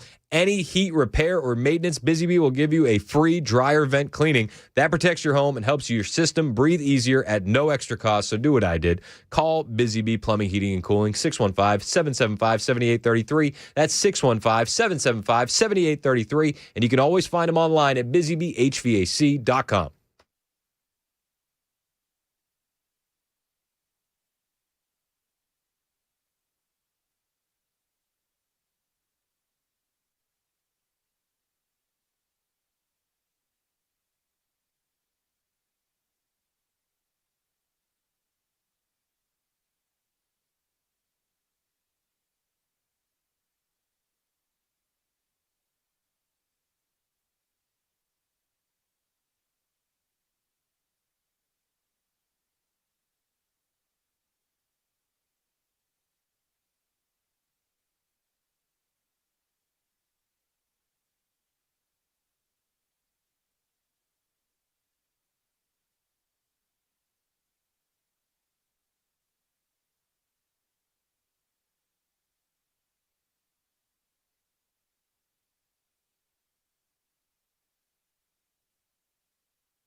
7 o'clock on the dot. I'm Ken Weaver with your top stories, and I'm seeing that everybody along and east of 65 is under a severe weather threat today. It's the lowest of the levels, 1 out of 5, but something we'll have to be watching for you. Full forecast coming up in 5 minutes. They could use some rain in parts of the West Coast, ravaged by wildfires. Pete Tomayano is an evacuee from the so-called 6-5 fire. To watch it come over the ridge the way it did and as fast as it did, that is absolute fear. Randall Hoffman is a Tuolumne County resident. It's not very good. Yeah, devastation. Utter. I think we lost 95% of the town. Yeah, a lot of these fires ignited by lightning strikes, fueled by dry conditions. CAL FIRE reporting nearly 17,000 lightning strikes in a 24-hour period. Right now in our nation's capital, Health and Human Services Secretary RFK Jr. facing tough questions after the firing of the Centers for Disease Control and Prevention Director. Appearing before the Senate Finance Committee, Health Secretary Robert F. Kennedy Jr. defended the CDC director's firing. We are the sickest country in the world.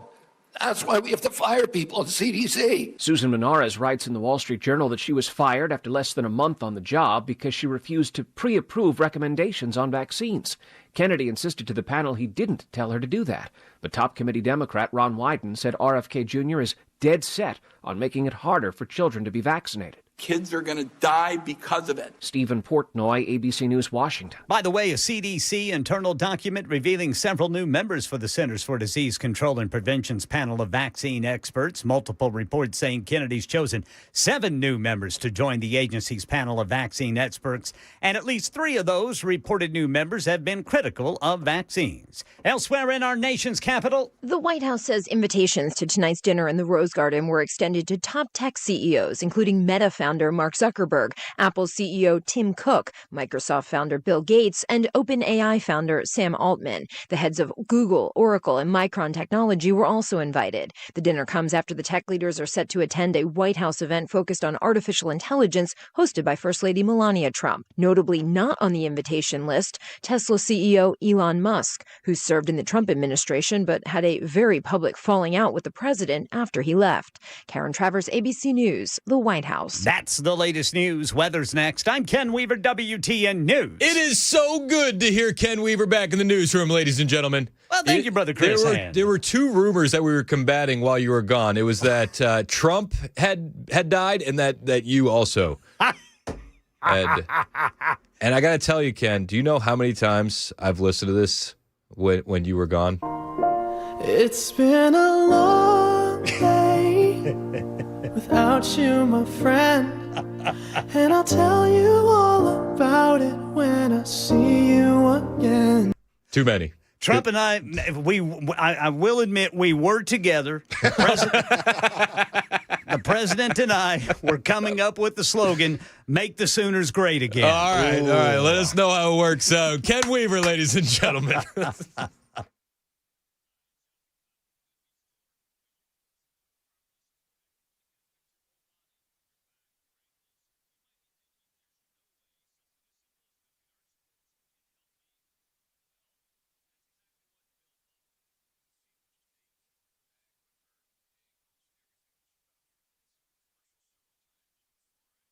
Weather can change in an instant, and you need to be prepared for any outcome. That's why Generator Supercenter of Nashville will help keep your family safe and connected. We make buying a backup generator simple and easy, with financing options available, free in-home estimate, turnkey installations, no worry warranty, and most importantly, the monitoring and service of your fully installed generator. Come see us at our location in Nashville or visit us online. Generator Supercenter of Nashville. We serve all Middle Tennessee.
It's 11:08 on Super Talk 99.7 WTN. My name's Chris Hand. The text line erupting in love for Ken Weaver. Did you see that? They're so happy to have the Weaves back. I did, and I'm checks in the mail. Checks in the mail. There was one issue though. Yeah. John in Lawrenceburg. Yeah. Everybody knows that you've been hanging out with Trump, but he said the making Sooners great again. He's calling bovine scatology. He says Trump only has 3.5 years left, so it's not going to happen. I don't know what to tell you. That's good. I don't know what to tell you. That's good. It's good to have Ken Weaver back. We're grateful to have him, and we're grateful for everybody that filled in. Jay Harper's awesome as well, and he did a great job standing in for you. Sam Rutherford did a great job while Joan was out. Yeah, brother Sam doing the news. But we missed you, man. We missed you. Well, I missed you boys too. Now, I don't miss working, but I did miss you boys. With coworkers like these, it doesn't even feel like work. That's right, man. You know? That's right. It's like Monday morning every day. Oh, is that a good thing? Really? I don't know. Yeah, I love Monday morning. Oh, yeah. That's my Ken reverse Weaver's psychology. All right. Like, I don't even like Fridays because it's 2 days until Monday. Yeah, I hear you. Ken. We all feel that way. RFK Jr. RFK Jr. is on Capitol Hill, currently still getting grilled by all the senators. He's getting into it. He's getting into it with a bunch of individuals. He's not taking any how do I say this? Flack? I was going to say scat. Yeah, that's better. Scatology? He's not taking any scat from anybody. RFK Jr. Vision on opinion. I don't get letters from thousands of people who are not political saying that this set of changes is going to damage American healthcare, and particularly these healthcare agencies, for decades to come. I don't get any letters from people saying, hey, this is going to make a big difference forever. Yeah, maybe you're listening to a selective group of people. You get me. Yeah, and I will. Fine. I will tell you what, Senator. I will put my mailbag against your mailbag any day of the week. 30 seconds. I love it. I love how RFK's coming in to fight. Senator Wyden there referencing the letter from 1,000 HHS employees who are clearly not political at all, mind you. They never were. They're bipartisan, and they're just really concerned. They're really concerned about what's happening at HHS. It's like, where have you guys been the last few years? I'd put my mailbag against your mailbag. So good. That's a heck of a line. That's a heck. I didn't know RFK Jr. was going to wake up and choose violence, but he did, and I'm here for it. He also went at Senator Ron Wyden about his former CDC director. Said you did, which is tell her to just go along with vaccine recommendations, even if she didn't think such recommendations aligned with scientific evidence. No, I did not. That's a yes or no. So you have an opportunity to call her a liar if you say that you didn't do it, but I'd like to see you respond to this. No, I did not say that to her. And I never had a private meeting with her. So there are witnesses to every meeting that we have, and all of those witnesses will say, I never said that. So she's lying today to the American people in the Wall Street Journal? Yes, sir. Okay. Let's talk now. Yeah. She's lying. Weird how that happens. People that get fired get upset, and then they lie. He also went at Ron Wyden about the fact that he's been in the Senate, 25, 30 years, and he hasn't done anything to help fix the health in this country. RFK is doing a lot currently. You've sat in that chair for how long? 20, 25 years, while the chronic disease in our children went up to 76%. And you said nothing. You never asked the question why it's happening. Why is this happening? Today, for the first time in 20 years, we learned that infant mortality has increased in our country. It's not because I came in here. It's because of what happened during the Biden administration that we're going to end. I'm going to let Senator Wyden respond briefly to that. Yeah. Listen, you've been there. You've been there. Nothing's gotten better. Things have only gotten worse. The mess that we're seeing at HHS is a direct result of the woke policies from the Biden administration, the woke leadership that had been in there, a la Anthony Fauci, and RFK is cleaning a lot of it up. And he reminded them, listen, COVID and how the government handled everything, that was a mess. We know it was a mess. You know it was a mess. And he's talking to Senator John Cornyn about it, Republican out of Texas. Do you believe COVID-19 was politicized? Yeah. Duh. What kind of a question is that? Yeah, the whole process was politicized. Senator, I mean, we were lied to about everything. We were lied to about natural immunity. We were lied to about, we were told again and again the vaccines would prevent transmission, they'd prevent infection. It wasn't true. They knew it from the start it wasn't true because that's what the animal studies and the clinical trials showed. We were told that there was science behind cloth masks. The CDC allowed the teachers union to write the order closing our schools, which hurt working people all over the country, and then pretend it was science-based. All of these issues, and then I can show you, like, for example, Chairman Wyden was talking about me politicizing ACIP. But during COVID, probably the most famous scientist on ACIP was Martin Kulldorff from Harvard, the great, world-renowned epidemiologist and vaccinologist. And he criticized the COVID booster mandates. They ejected him from COVID because he wasn't in the orthodoxy. The two biggest health officials at FDA during COVID, Dr. Gruber and Dr. Krause, criticized the Biden mandates, vaccine mandate. President Biden said in August, I would never take that vaccine, the Trump vaccine.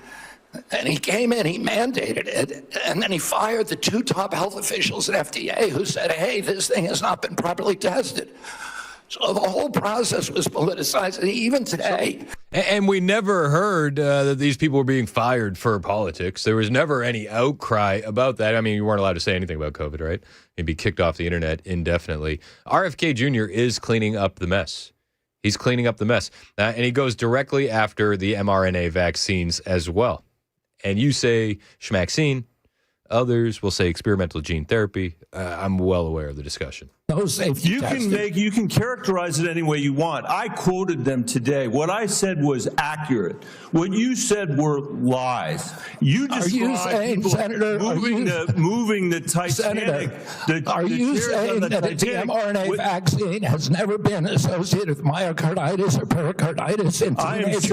I am simply. Is that what you're trying to tell us? I am simply trying to say that the people that you have put on that panel, after firing the entire... You're evading the question.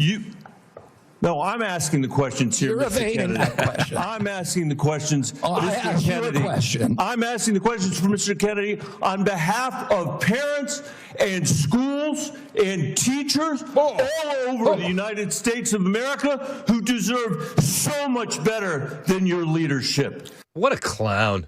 What an absolute clown. Like, Mr. Kennedy, I'm going to ask the questions here. What a loser. That kind of threw him off. What a loser. It's like, but the question is legitimate. Dude, you said that we had to get an mRNA jab to work. You said that my kids needed it to go to school. You said that college kids needed it to go to college. You said that grandma needed it to see the grandkids. Pericarditis, myocarditis, exploding numbers. Are you telling us that that's not a... Sir, I ask the questions around here. Yeah. That's what this conversation is about, Mr. Chairman. Senator, they deserve the truth, and that's what we're going to give them for the first time. Amen. Amen. And, dude, anybody with an internet connection knows what's going on. You had the internet during COVID. You were able to pay attention to what was happening. You'd find a good source, and sure, it'd be banned a week later, but it would pop back up under another handle. There was always the backups. Do you remember the backups that people had? The backups were insane. I remember this very vividly. Biden, they put out the disinformation dozen. Do you remember that? They listed all the people with the worst COVID dis and misinformation. I thought to myself, I said, that's a heck of a list. I'm going to go follow all of them. Did anybody else do that? Is it just me? I still follow all these kind of guys. They're crazy. Some of them are crazy. Rizza Islam, he's crazy, but I like it. I do. Kind of like it. I kind of enjoy it. I'll be honest with you. I like I like some of the crazy. But RFK was on the list. Robert Malone was on the list. Robert Malone, Mr. Bennett, the honorable Mr. Bennett, brought up Robert Malone because he's the inventor of mRNA, and he was trying to discredit him. He was trying to discredit Robert Malone. RFK didn't take that sitting down.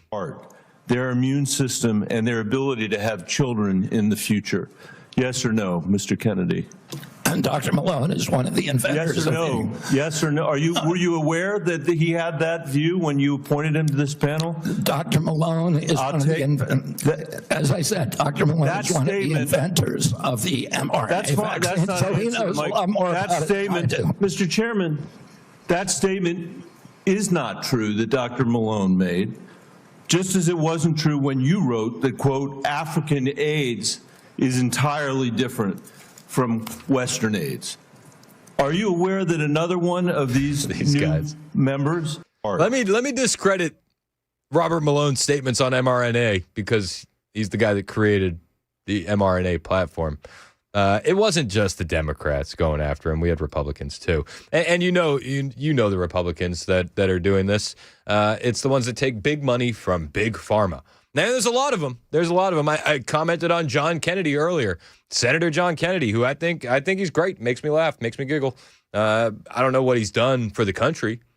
It's benefited the country. I know he's taken big pharma money, though, because he turned against RFK earlier yesterday. And I played that earlier in the show. If you want to scroll back on YouTube or Rumble, you can find it there. And then he spends time talking about aliens on the floor and like had a printed out picture. It's like, dude, what are you doing for the American people? RFK's actually out here working. But there's another Republican, Senator Bill Cassidy. Senator Bill Cassidy was one of the big obstacles that we had to overcome in getting RFK Jr. confirmed. And Bill Cassidy has spent his time trying to pit RFK against President Trump. That the COVID vaccine killed more people than COVID. Wait, that was a statement. I did not say that. Okay, then let me ask, because you also were Senator, I just want to make clear, I did not say that. We'll check the record. That's a question of fact. You also said that you were also, as lead attorney for the Children's Health Defense, you engaged in multiple lawsuits attempting to restrict access to the COVID vaccine. Again, it surprises me that you think so highly of Operation Warp Speed when, as an attorney, you attempted to restrict access. Now, let me ask. I'm happy to explain why. I have 3 minutes and 30 seconds left. It also surprises me because you've canceled, or HHS did, but apparently under your direction, $500 million in contracts using the mRNA vaccine platform that was critical to Operation Warp Speed. Again, an accomplishment that I think President Trump should get a Nobel Prize for. You canceled $500 million in contracts. Now, I grew up in a middle-class family, so $500 million seems, just to cancel, it seems like an incredible waste of money. But it also seems like a commentary upon what the president was attempting, what the president did in Operation Warp Speed, which is to create a platform by which to create vaccines. So this just seems inconsistent that you would agree with me the president deserves a tremendous amount of credit for this. Is this a question, Senator Cassidy, or is this a speech? Nailed it. It's 11:22 on Super Talk 99.7 WTN.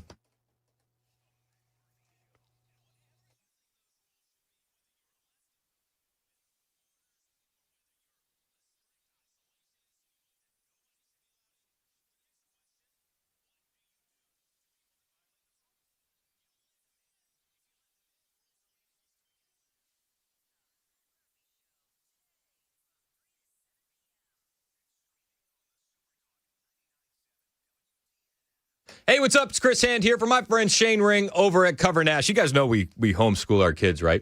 When we do the math portion, that's mom handles that. I don't want to do math. Not a fan of math. I'm definitely not a fan of it when it comes to my insurance. And if you feel like your insurance is like a math test, confusing percentages, surprise bills, fine print that bites you in the rear end, It's time to make it simple. It's time to call Cover Nash. They have a brand new nationwide PPO plan that's going to give you freedom to pick your own doctors anywhere in the U.S. with no referrals and no red tape. Here, let me break it down for you. Just a $250 deductible, a flat $50 copay for any doctor, even specialists. Outpatient surgeries, $250 copay. Hospital stays, $1,000 total. Free preventative care, colonoscopies, mammograms, physicals, because it's ACA compliant. And here's the kicker: no surprise bills, no hidden fees, just real protection from real providers. If that plan isn't the perfect fit for you, Shane Ring works with 75 different companies, top-rated insurance companies, and they'll find something that fits your budget and your needs. Visit covernash.com or call Shane directly. 615-465-0023. That's 615-465-0023. Cover Nash, making health insurance simple. Finally, covernash.com.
Let's talk about the Democratic frontrunner for mayor of Minneapolis, shall we? His name is Omar Fateh, and he held a big rally in Minneapolis. And I don't know if you can tell by the video, but there's a stunning lack of American flags and a stunning lack of English being spoken at this rally.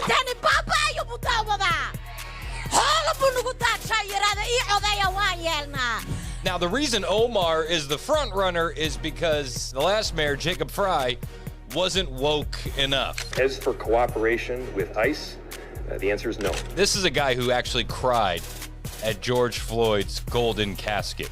Still not woke enough. Now, the uproar online led to some great questions from one Charlie Kirk. I want to know what you think about it in the comments. Charlie says, how are these people bettering America? Does it look like these people in Minneapolis are assimilating to American culture?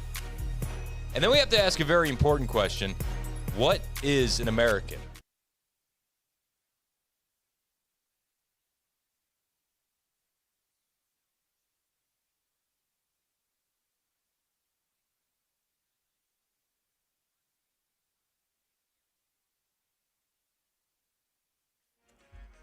Five children living in deplorable conditions. Cameras monitoring their every move. No door handles to allow them to escape. I got the story coming up at 11:30 on Super Talk 99.7 WTN. Thank you, Ken Weaver. 11:27 Super Talk 99.7 WTN. My name's Chris Hand. Show is brought to you by our friends at Better Water LLC. Water filtration systems, water softeners, betterwater.com. I'm just combing through this footage from the hearing that is still ongoing. Senators grilling RFK Jr. amid CDC chaos and vaccine policy turmoil. That's the Chiron on CNN. That's not my words. But that's exactly how they want it to be. That's how they want it. That's how they want it. Chaos.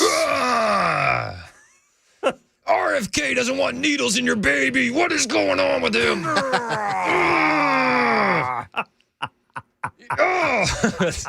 That's crazy, man. These people are crazy. There's a story in Massachusetts. These parents are like fighting for custody of their kids because they didn't want to give the vitamin K shot to their baby, to their newborn. Wow. You know that vitamin K in a baby, they can't even process the amount of vitamin K that's given in the vitamin K shot. You know that vitamin K is really to stop the bleeding. It's to help with blood clotting when your boys get circumcised. So the girls really don't even need it. Do you know that you could actually opt out, and if you really love the vitamin K, you could give them an oral supplement over just a few days, and it's in a much smaller dosage. That way the baby could process it better. Like, even if you're pro vitamin K. Did you know any of that? No, I mean, I'm sure RFK would explain stuff like that if they ever give him the opportunity to answer any of these questions, but they wouldn't be like, "Ah!" Yeah. We need more jabs in these babies. We need to get paid. We need to get paid. While there's a lot of turmoil going on with RFK Jr. and his health policies and, the chaos, the turmoil, the car accident that's happening at HHS and CDC, Florida has been deciding to go in a different route, and I love this. I really honestly do. Florida is saying, no, we're not doing any of this stuff. We're not doing any vaccine mandates. If you want to opt out for any reason, we're strengthening that. And I'm a huge fan. I'm trying to find the audio clip that I have. Their Surgeon General out of Florida, Dr. Lapato, he's been leading the game for a while as far as Surgeon Generals go. But he just announced yesterday that all vaccine mandates are off the table in Florida. As he announces this, the room erupts. And I wonder if members of Congress and our distinguished senators, if they understand where the public is at on vaccines in general, because I think that this is a pretty accurate portrayal of where the general public is. But what I'm most excited about is an announcement that we're making now, which is that the Florida Department of Health, in partnership with the governor, is going to be working to end all vaccine mandates in Florida law. All of them. Listen to all the of them. ovation. All of them. Every last one of them. Yeah. Huge fan. Standing ovation. Yeah. Every last one of them. All of them. Now he goes into why here, and the why is just as important as ending it. Every last one of them. Every last one of them is wrong and drips with disdain and slavery. Okay? Who am I as a government or anyone else, or who am I as a man standing here now to tell you what you should put in your body? Amen. Who am I to tell you what your child should put in your body? Amen. I don't have that right. Your body is a gift from God. What you put into your body is because of your relationship with your body and your God. I don't have that right. Government does not have that right. Amen. The crowd in Florida understandably loving it. I think that the general population feels the exact same way.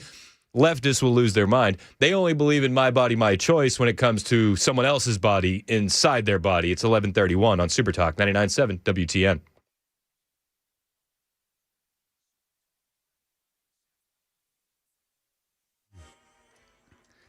I'm Ken Weaver with your top stories. Drivers over here on the South Loop downtown. We've got a crash going eastbound right before 65. It is blocking the left lane over here on the South Loop downtown. Full forecast coming up in 5 minutes.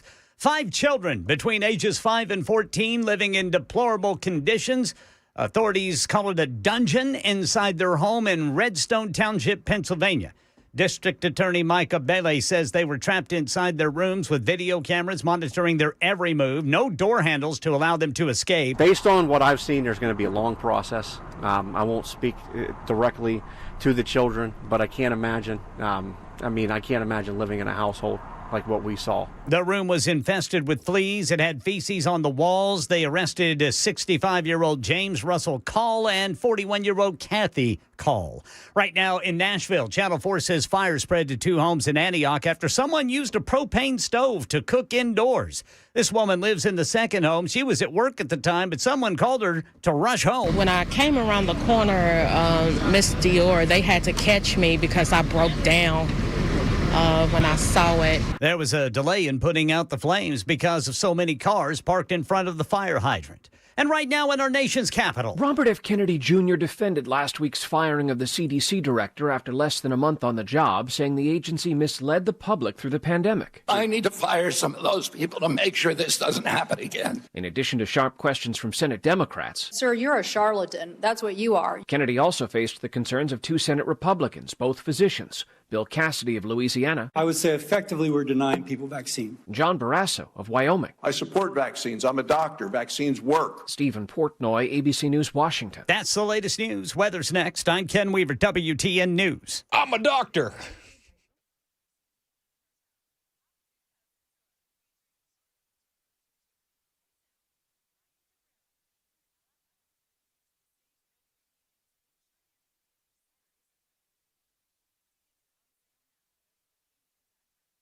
Hey, what's up? It's Chris Hand here for my friends at the Wellness Institute of Nashville. And are you living with neck pain, back pain, knee pain, numbness, sciatica, tingling nerves? It's time to end all that. And you can end all that without breaking the bank. It's called the Big Daddy Trump Special from the Wellness Institute of Nashville. Just $12 is going to get you a full exam, x-rays if needed, a well-explained diagnosis, and your first treatment. You heard me right. All of that is only going to run you $12.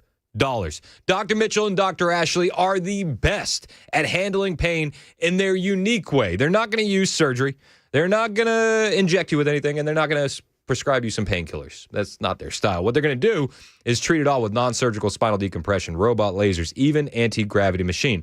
So if you're dealing with that back pain, that neck pain, that sciatica, numbness, bulging discs, it's time to get it fixed. It's time to finally understand your condition. It's time to fix it. It's time to call 615-246-5009. That's the number for the Wellness Institute of Nashville, 615-246-5009. I'm Chris Hand, and the Wellness Institute of Nashville has my seal of approval on this deal that could change your life. Find them online, painisbad.com.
So we got Gavin Newsom out here doing his absolute best to try and intimidate MAGA. I'm sorry. I know some people's sensibilities. I respect and appreciate that. But right now, with all due respect, we're walking down a damn different path. We're fighting fire. with fire. I'm going to punch these in the mouth. You know, it's funny. I can't think of one person that's actually intimidated by Gavin Newsom.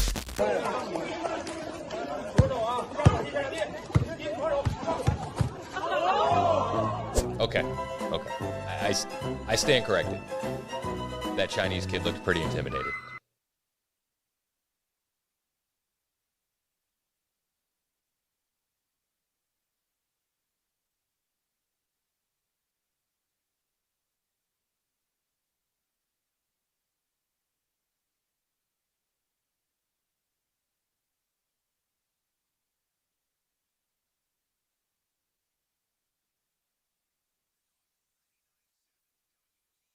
It's 11:38 on Super Talk 99.7 WTN. My name is Chris Hand. The show is brought to you by our friends at Better Water LLC, water filtration systems, water softeners, betterwater.com. Make sure you're keeping up with me off air. You can find me on all the social media platforms. Hit the follow button. I will follow back. I'm on Twitter, True Social, TikTok, Instagram, and YouTube. Every single one of my handles are the same, at Chris Hand on air. So whatever platform you prefer, hit the follow button, and I will follow back. I appreciate it. Now, every day at this time, it's a highly anticipated segment. People love it. Have you heard how much people love this?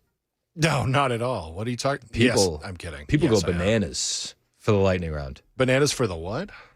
For the lightning round. It's the lightning round with Chris. Oh yeah, that's me. That's me. That is you. We do it every day at this time. All the stories that wouldn't fill a whole segment, stories we didn't have time to get to, stories that are on our radar, any last-minute hot takes, ice-cold takes, you're welcome to call into the show, 615-737-9986. Whether you agree with me or you're wrong, we welcome all the calls. Yeah. We welcome them all. So 615-737-9986. First story in the lightning round. We head to the north.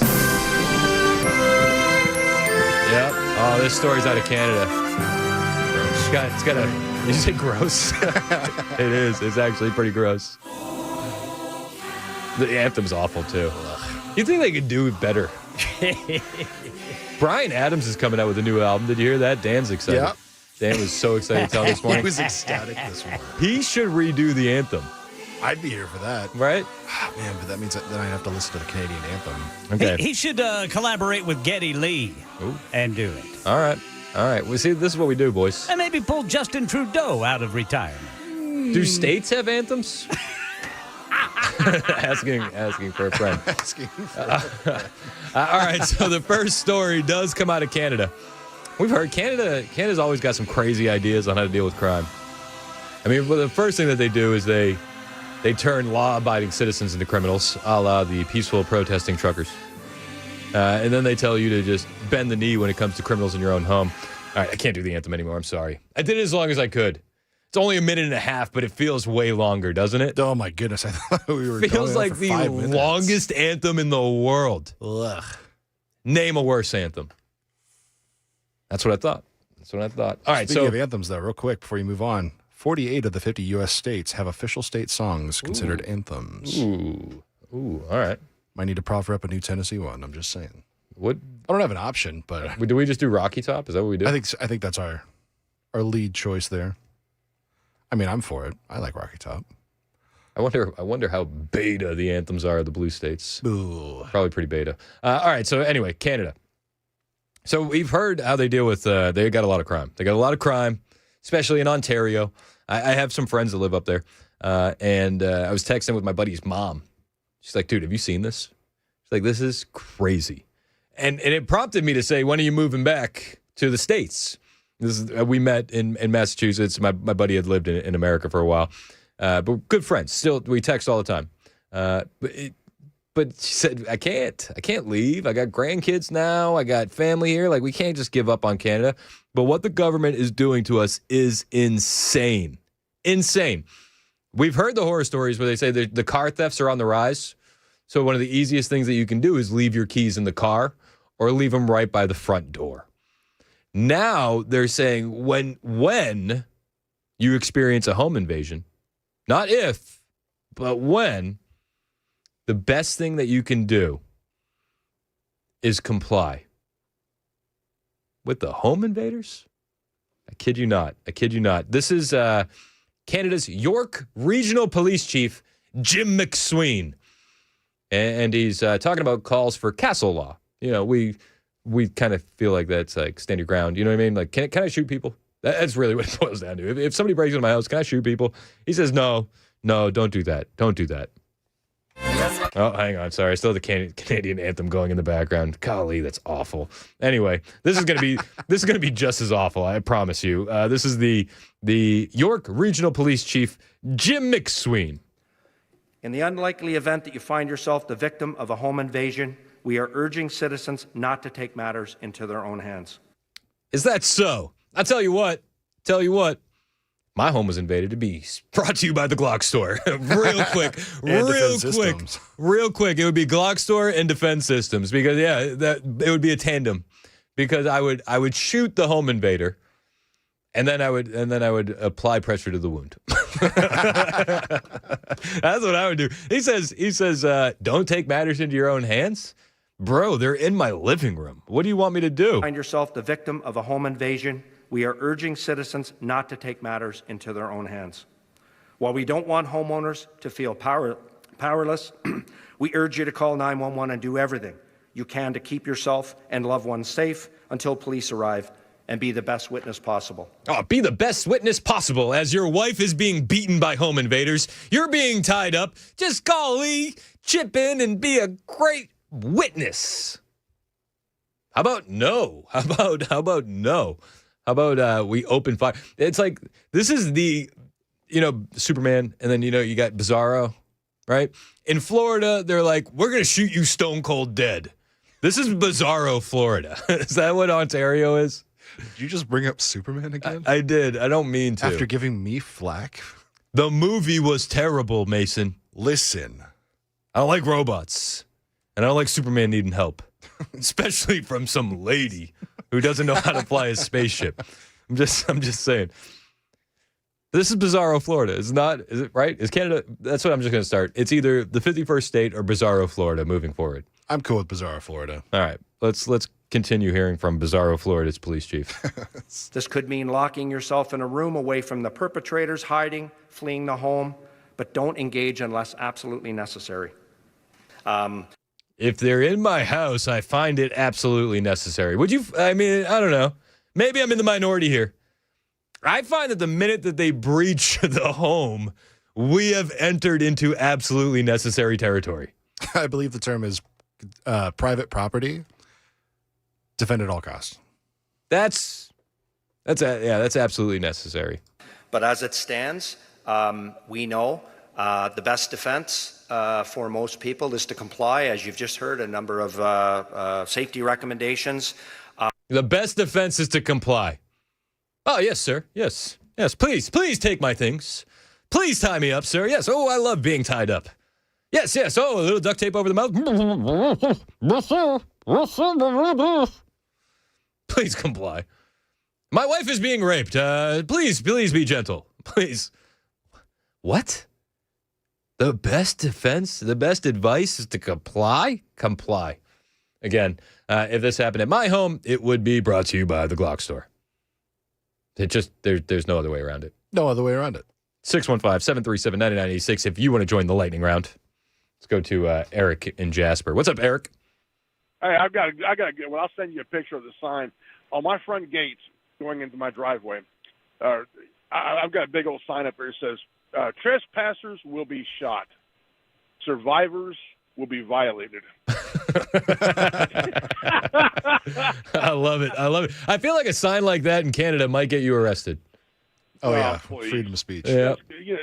The reason they can't shoot anybody up in Canada is because they're not allowed to have firearms. Yep. I mean, same thing in Australia. I'm going like, that's why they just need to keep their garbage up there. Yeah, I appreciate the call, Eric. That's why I don't really want Canada as a 51st state. Western Canada is pretty based. Western Canada can be based.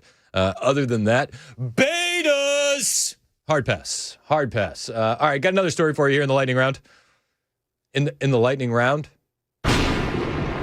storm is off in the distance.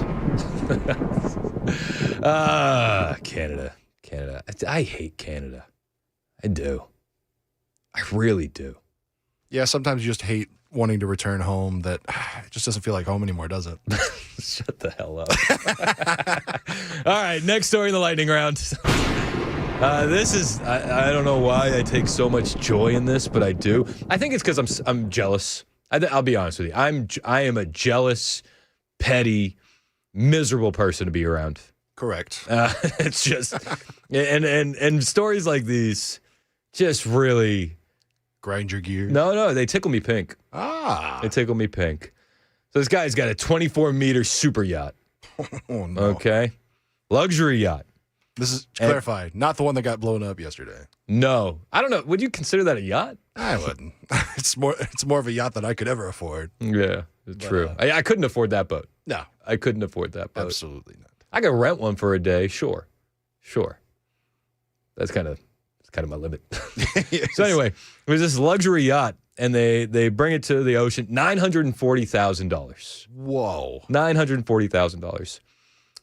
They get about 200 meters out, and it sinks. And I love it. I love everything about this, except for what it might do to the fishes. I mean, new home. But if you're watching on the stream, you're watching, it literally touched the water and just flipped. Oh my goodness. And then as it's going under, the owner is like standing on the side of it and then decides to dive off and swim towards the ocean, or towards the shore. Footage of the incident shows the yacht tipping onto its side and sinking as passengers jump overboard. A man believed to be the owner can be seen standing on the side of the vessel as it begins to sink before he plunges into the sea and begins to hurriedly swim to shore. According to the report, the boat's captain and 2 crew members also are understood to have jumped overboard. No one was injured in the incident. This is another reason why I'm allowed to laugh at it and think it's so funny. Everybody's fine. But you get a $940,000 boat. It's about 24 and 30 meters long. Got finished 5 months ago, and it sank. It sank. It's pretty much the story. It just, I don't know. It's just. Who do you sue first? What do you do? Is this user error? Is this a manufacturing error? I mean, I don't know how it could be user error. It's not like, I don't either. Like, is there a button to accidentally turn the boat on its side? I don't know. Ask the captain and the 2 crew members. Whatever you do, don't hit this button that flips the boat. Oh, Wait, okay. this one? This one? Don't hit the red button. Is the meme with the guy sweating. All right, got another story for you in the lightning round. I heard you clicking that time. Yeah, I missed. You missed? How did you miss? No! That was what I hit first. How did you miss? We've been doing this now for weeks. Listen, it's like I do other things in this room. I'm just kidding. All I do is sit here and look at this button. That's my only job title. He gets paid by the lightning strike. Oh, is that the case? I'll be really quick. Oh, wait. All right, next story in the lightning round. Chinese activists light up a skyscraper with anti-communist slogan. This is a wild story. Everybody's in town for the big military parade. They're showing up their military might. They didn't invite Donald Trump. And here's my conspiracy theory. He would tower over those manlets. It wouldn't be a good look. All 5'3" of those guys, Putin, Xi, Kim Jong-un, Trump would tower over them. Has Trump met Kim Jong-un? Yeah, he walked into the demilitarized zone. That's right. Like a boss with no security. So he's met all of them. So, I mean, all we got to do is crop all those photos together. That's what we do. And, I think he brought some M&Ms for Kim Jong-un. Nice. Here's a little M&M for you, little guy. It's the minis, so they look normal in his hand. But it was Friday night in the Chinese city of Chongqing. Choking? Chongqing. Chongqing. Chongqing? Chongqing. Chongqing. There you go. That sounds more Chinese. Thank you. Thank you, Ken. Damn, I'm gonna run up against it again. An activist named Ki Hong? Ooh. Ki Hong? Qui Hong. Qui Yong. Qui Hong. I want to ask how it's spelled, but I don't because... He staged a remarkable protest by projecting anti-communist slogans on the side of a tall building. The slogans included messages such as "No more lies, we want the truth," "No more slavery, we want freedom," Only without the Communist Party can there be a new China. Freedom is not a gift. It must be seized back. Down with red fascism. Overthrow the communist tyranny. That's pretty ballsy of this guy. Not going to lie. Oh, absolutely. He's probably been killed already. Yeah. R.I.P. Ki Hong. Nailed it. Key was able to keep the demonstration going for almost an hour before city police found and disabled his project. And then he surprised them again by uploading surveillance camera video of the police barging into the hotel room where the projector was located. Key's video became a huge sensation on social media, racking up millions of views as people marveled at his bravery and resourcefulness. He rented a hotel room, set up his projector days before staging his protest on Friday. Then he fled China with his wife and children, activating the projection system and security cameras by remote control. Holy based. He was in the United Kingdom when police came through the door of his hotel room. I would run to a country with free speech, personally. Yeah. Yeah, UK is a little, not that. If he posted about it on Facebook, they might... How do you think they found him? Oi! What are you doing there? He said, I set it up so I could trigger it remotely. I'd booked the room for several days, and I told the staff I didn't need room service. Then I left and went with my wife and children to the airport and flew to Britain. Once I was there, I pressed play. Key told the Times of London on Tuesday. When they finally found the hotel room, police discovered a handwritten note from Key on the table that said, even if you are a beneficiary of the system today, one day you will inevitably become a victim on this land, so please treat the people with kindness. Holy based. Shout out to Ki Hong? Ki Hong. It's close enough. That does it for the lightning round. It's 11:54 on Super Talk 99.7 WTN.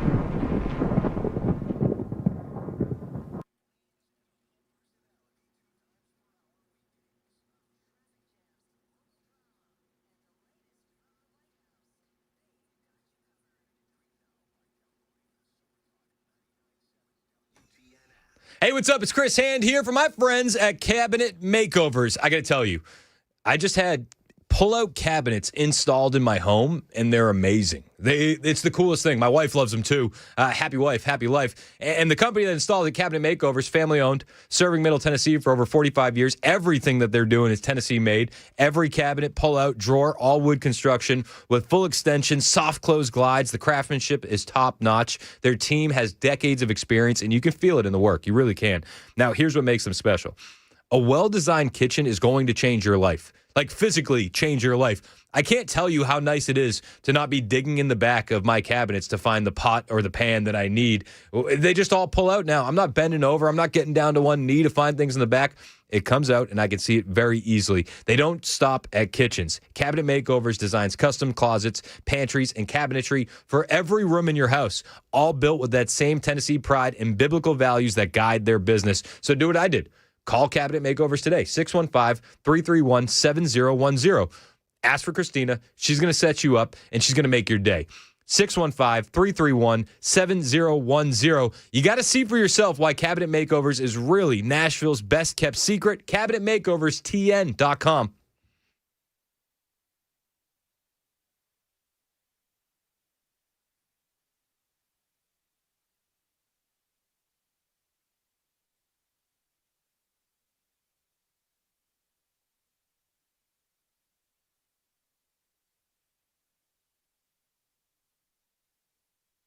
Elon Musk's privately funded tunnel from downtown BNA. The most cutting-edge transit systems in the world. They call it the Music City Loop. We call it the BNA hole. We've submitted a list of questions, and so we're looking forward to the opportunity to get answers. Questions like, how does a tunnel work? Or how can I be the biggest a-hole in the room without even trying? Because clearly, the fiscally responsible thing to do is to keep traffic backed up until every driver becomes an a-hole. The BNA hole. Zero cost to the taxpayers, and that's the real problem for the left. I kind of think that's on brand. Not enough opportunity to play tax collector a-hole. The BNA hole, where progress goes to upset liberals.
11:59, Super Talk 99.7 WTN. I'm Chris Hand. The show is brought to you by Better Water LLC, water filtration systems, water softeners, betterwater.com. We're the only crossover on the entire station that doesn't have a fun name. Have you noticed that, We need Chad? that.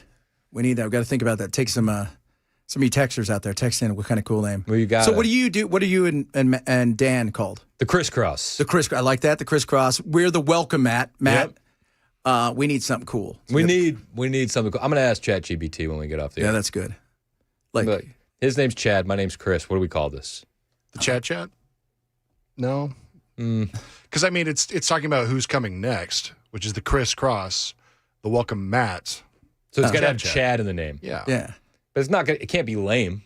I mean, I didn't say I had good ideas. I just had an idea. You know what? You're honest, and that's all that matters. Fair enough. We love you for your honesty. What do you got coming up on the show? That's a good question. I don't know. We're going to talk about politics probably, maybe some of that stuff. I don't know. What else? We got some good stuff, some fun stuff, some interesting job hugging. That's the new thing. Remember quiet quitting and all this kind of stuff? The new thing is job hugging. I hug my job every day. Every day. Love these guys. Amen. Chad's in next. 12:01, Super Talk 99.7 WTN.